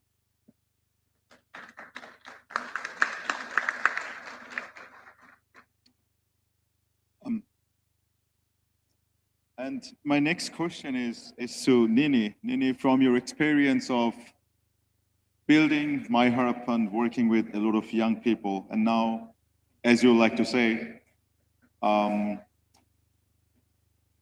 do you really think we can, as young persons, not really follow our purpose if the society or the family or the system say you cannot do this? Sorry, can you... Do you think, as a young person or an entrepreneur, we can leave from our purpose if the society or the system or the family says, you cannot do this, for example? Right. I would like to become an entrepreneur like Mahamadul, but my father says, no, go and do this job. Do you think this kind of systems and statements let us, you know, go to a different directions from our purpose? It could be that the purpose is still intact, but you have to follow a different sort of journey. So I was never looking, for example, I can only have anecdotes about my own journey, is the fact that everyone at that point in time always either wanted to be a doctor, an engineer, or an accountant, which I feel can be the case in some societies still. So I think the idea that can you stop any young from doing what they want? I think not. I think in this day and age, if you really want to be able to understand how the world works the way it does now, I think young people can be empowered to do the things that they want in their own way, irrespective of whatever other people want to say about what it is.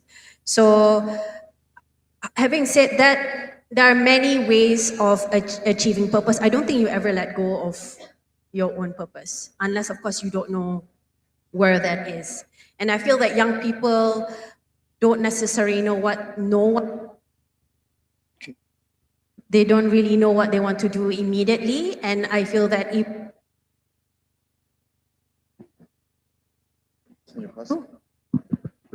Sorry about that. yeah, hello, yeah. So if based on our experience, a lot of the times, a lot of young people who come to us and want to become entrepreneurs, sometimes don't even tell their parents that they want to become entrepreneurs and do it anyway. So I feel that there are facilitation, there's processes involved which would allow for anyone who wants to become an entrepreneur now, which is more supportive than it was when I was growing up. So Accounting and finance, for example, I had to do accounting and finance. And I feel that at the end of the day, that was my journey. It helped me become, I feel, a better entrepreneur. So whatever route that you take, there's always a lesson in hindsight, a lesson to be learned, and it will definitely help you pave a way to you becoming more successful. So it's a learning journey more than you becoming the entrepreneur that you see yourself as one.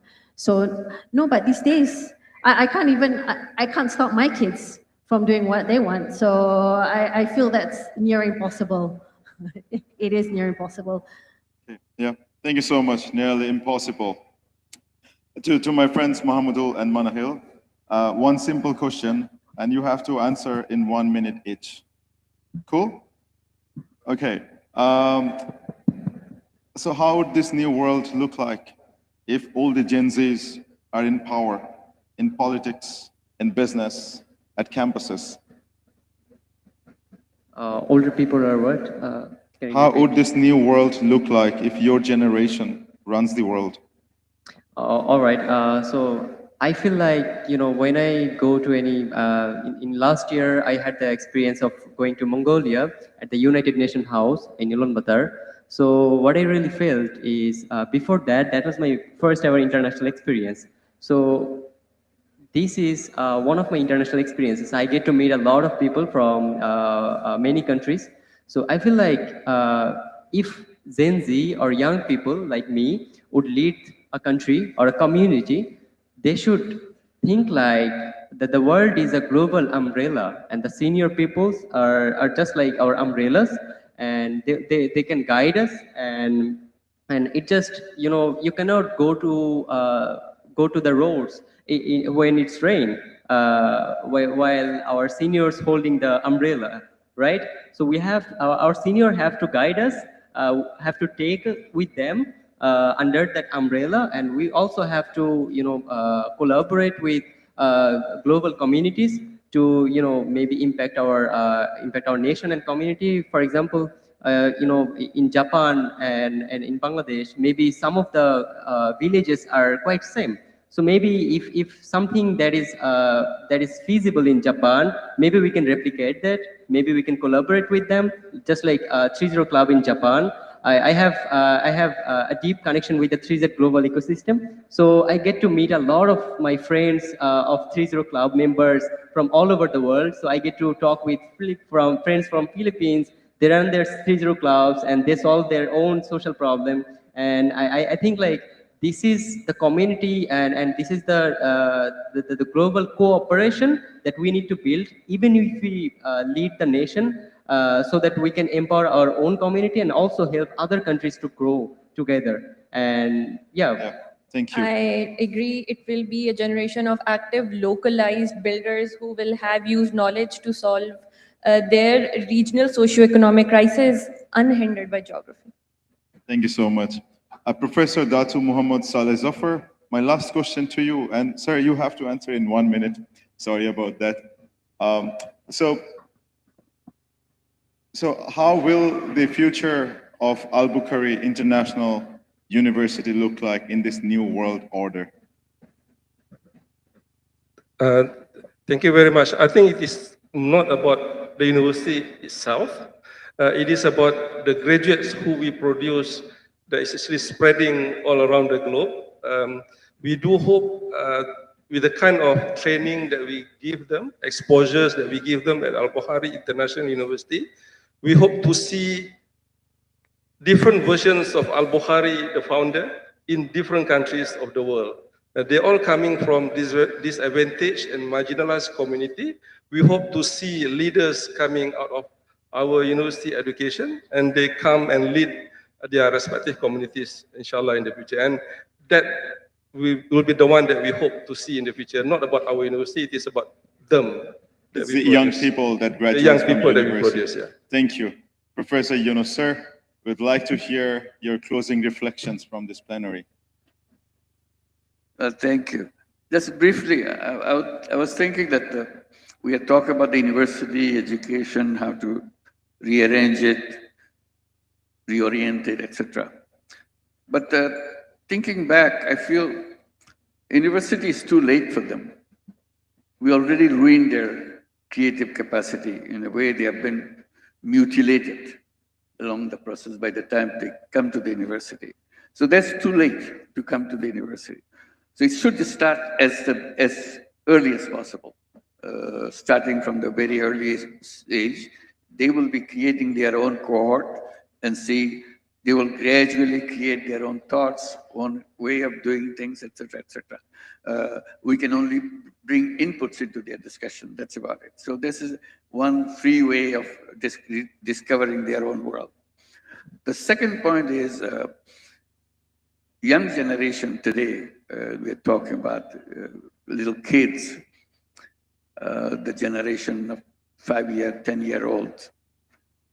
In a way, you can say the most powerful generation in the human history. Because no other generation ever had so much information, so much technology, so much around them. The way the 5-year-old, 10-year-old having in their disposal.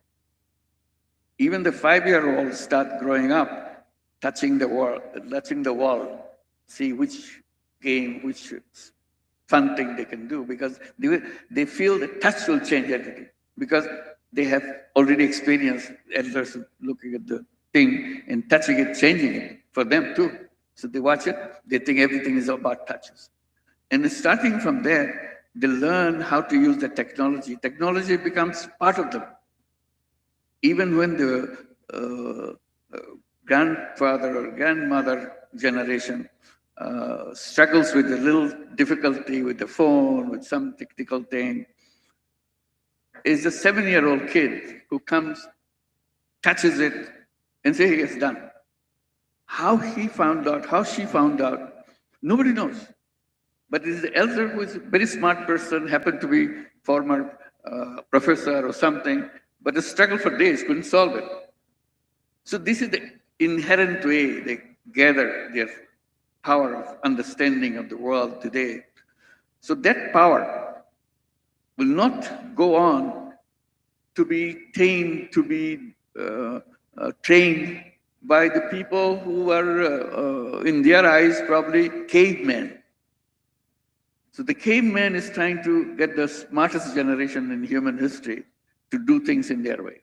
So we have to resolve that issue. How do we make sure that they get the right path and go on and see their own path and make sure they understand it? And it has to be a starting point somewhere. You cannot change the whole world leaving it to themselves. It's a chaotic thing. Probably one way to start, identifying an area where we will kind of give them the freedom of growing up in their own way and helping them to not give ideas of yours, but some kind of formalities that they will follow to make this happen so that they can start discovering themselves and so on. So this is the only way we can pass on the baton to the next generation. We cannot just say that this is the way it is done. If you fail to explain it, you flunk. You get a 3rd class in your class, and that's not the good way to bring up the next generation. So next generation has to be respected, because to them, you are cavemen. You do things funny way. You don't even understand what this world is. So this is a kind of crisis that you have to go through. So you have to minimize that best possible way, how to help them to discover themselves, use their power. They're the most powerful generation in human history, taken care of by the most outdated generation. So mismatch goes right in the root of the whole thing. So this is one that we have to resolve, but we have to admit first that the young people have the capacity to redesign the world in a way which we never discovered before. So how to do that, how to make sure we do not repeat the same mistakes that we have done all along the history. Thank you. Thank you so much, sir, closing the plenary in such a nice way.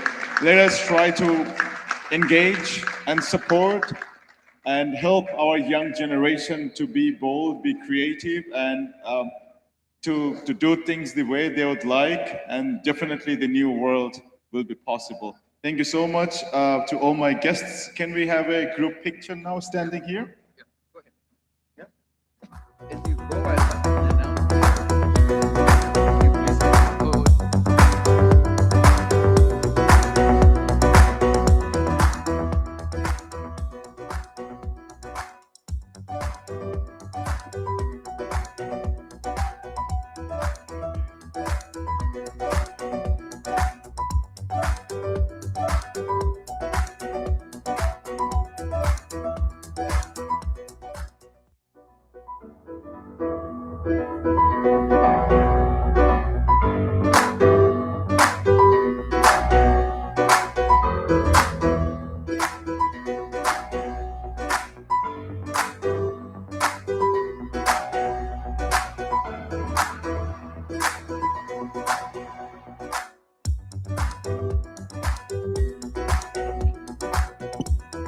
I'll just take a minute. I was talking about the July uprising in Bangladesh and introduced you to the person who was the face of that uprising in the few hours back. So we now have the second phase of that uprising.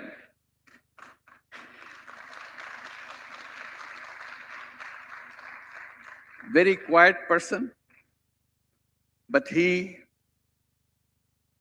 organized the whole thing in a way.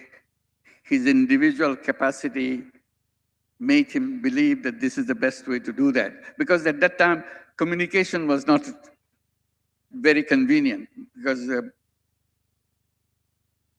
social media has been stopped for several days, so you cannot communicate.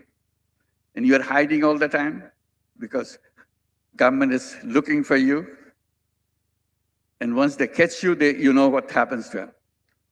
So that's the time this person, the second phase of the uprising, he was carrying a big burden, because at that time they couldn't connect each other. So in the meantime, there is a declaration that the whole country will be marched towards Dhaka. So that declaration already there. But the second person that I was mentioning, he thought 6th of July will be too late. There's only one more day left. 5th of July. It must be done on 5th of July. On his own decision, he went out, made a statement that on 5th of March, 5th of July, whole country, young people will be moving, all citizens will be marched towards Dhaka. Pardon me? August, sorry, August, I got confused. August, 5th of August, the whole population will be marching. So that was the beginning of this uprising. They came to Dhaka like a flood water all around the country. People were marching towards Dhaka. And as they came closer and closer, government saw the end of it, and the Prime Minister left. So today we have our guest here. We're very happy to have him. Asif, please let me come down.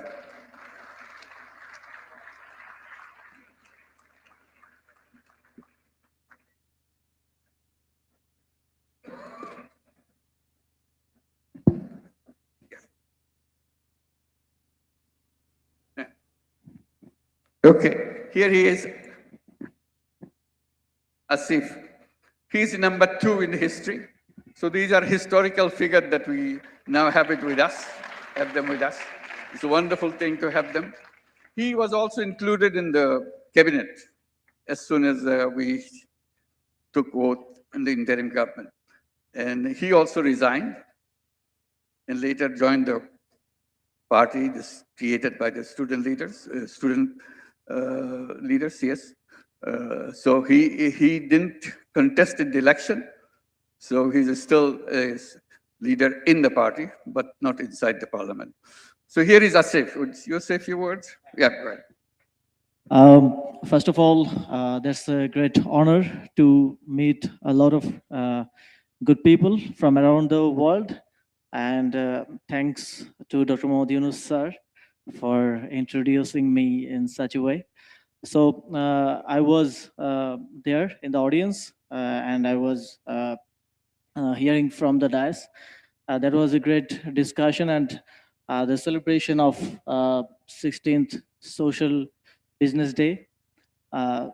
Thank you to all of you to be in Bangladesh, and I believe your visit is fruitful, and you have got the chance to see our beautiful motherland.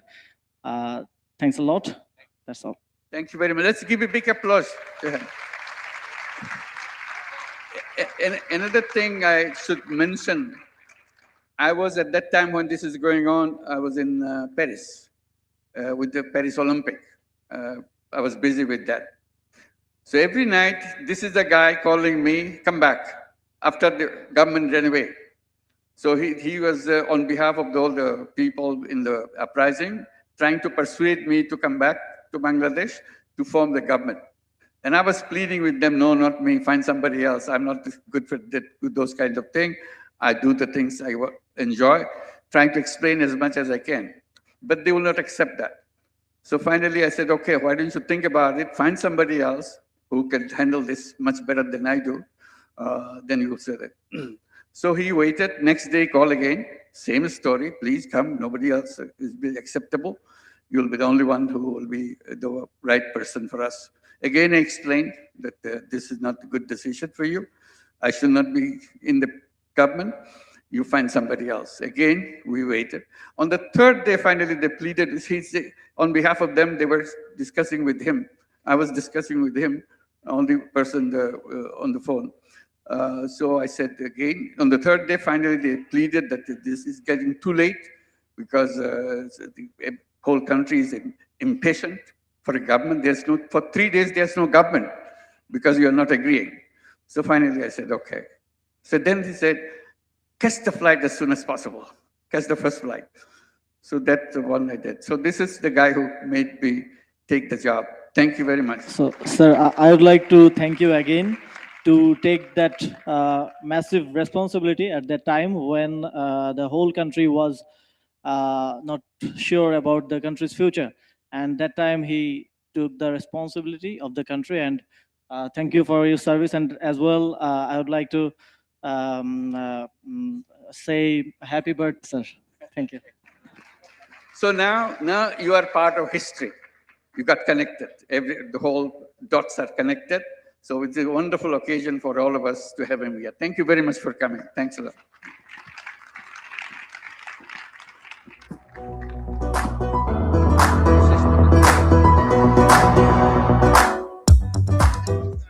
And with that, ladies and gentlemen, we will have a very short and brief break. Feel free to have some amazing coffee, connect with one another, and let's come back here for the next and final plenary of the day in 15 minutes, which is around 5:50 p.m. Looking forward to have you all back by 5:55 p.m.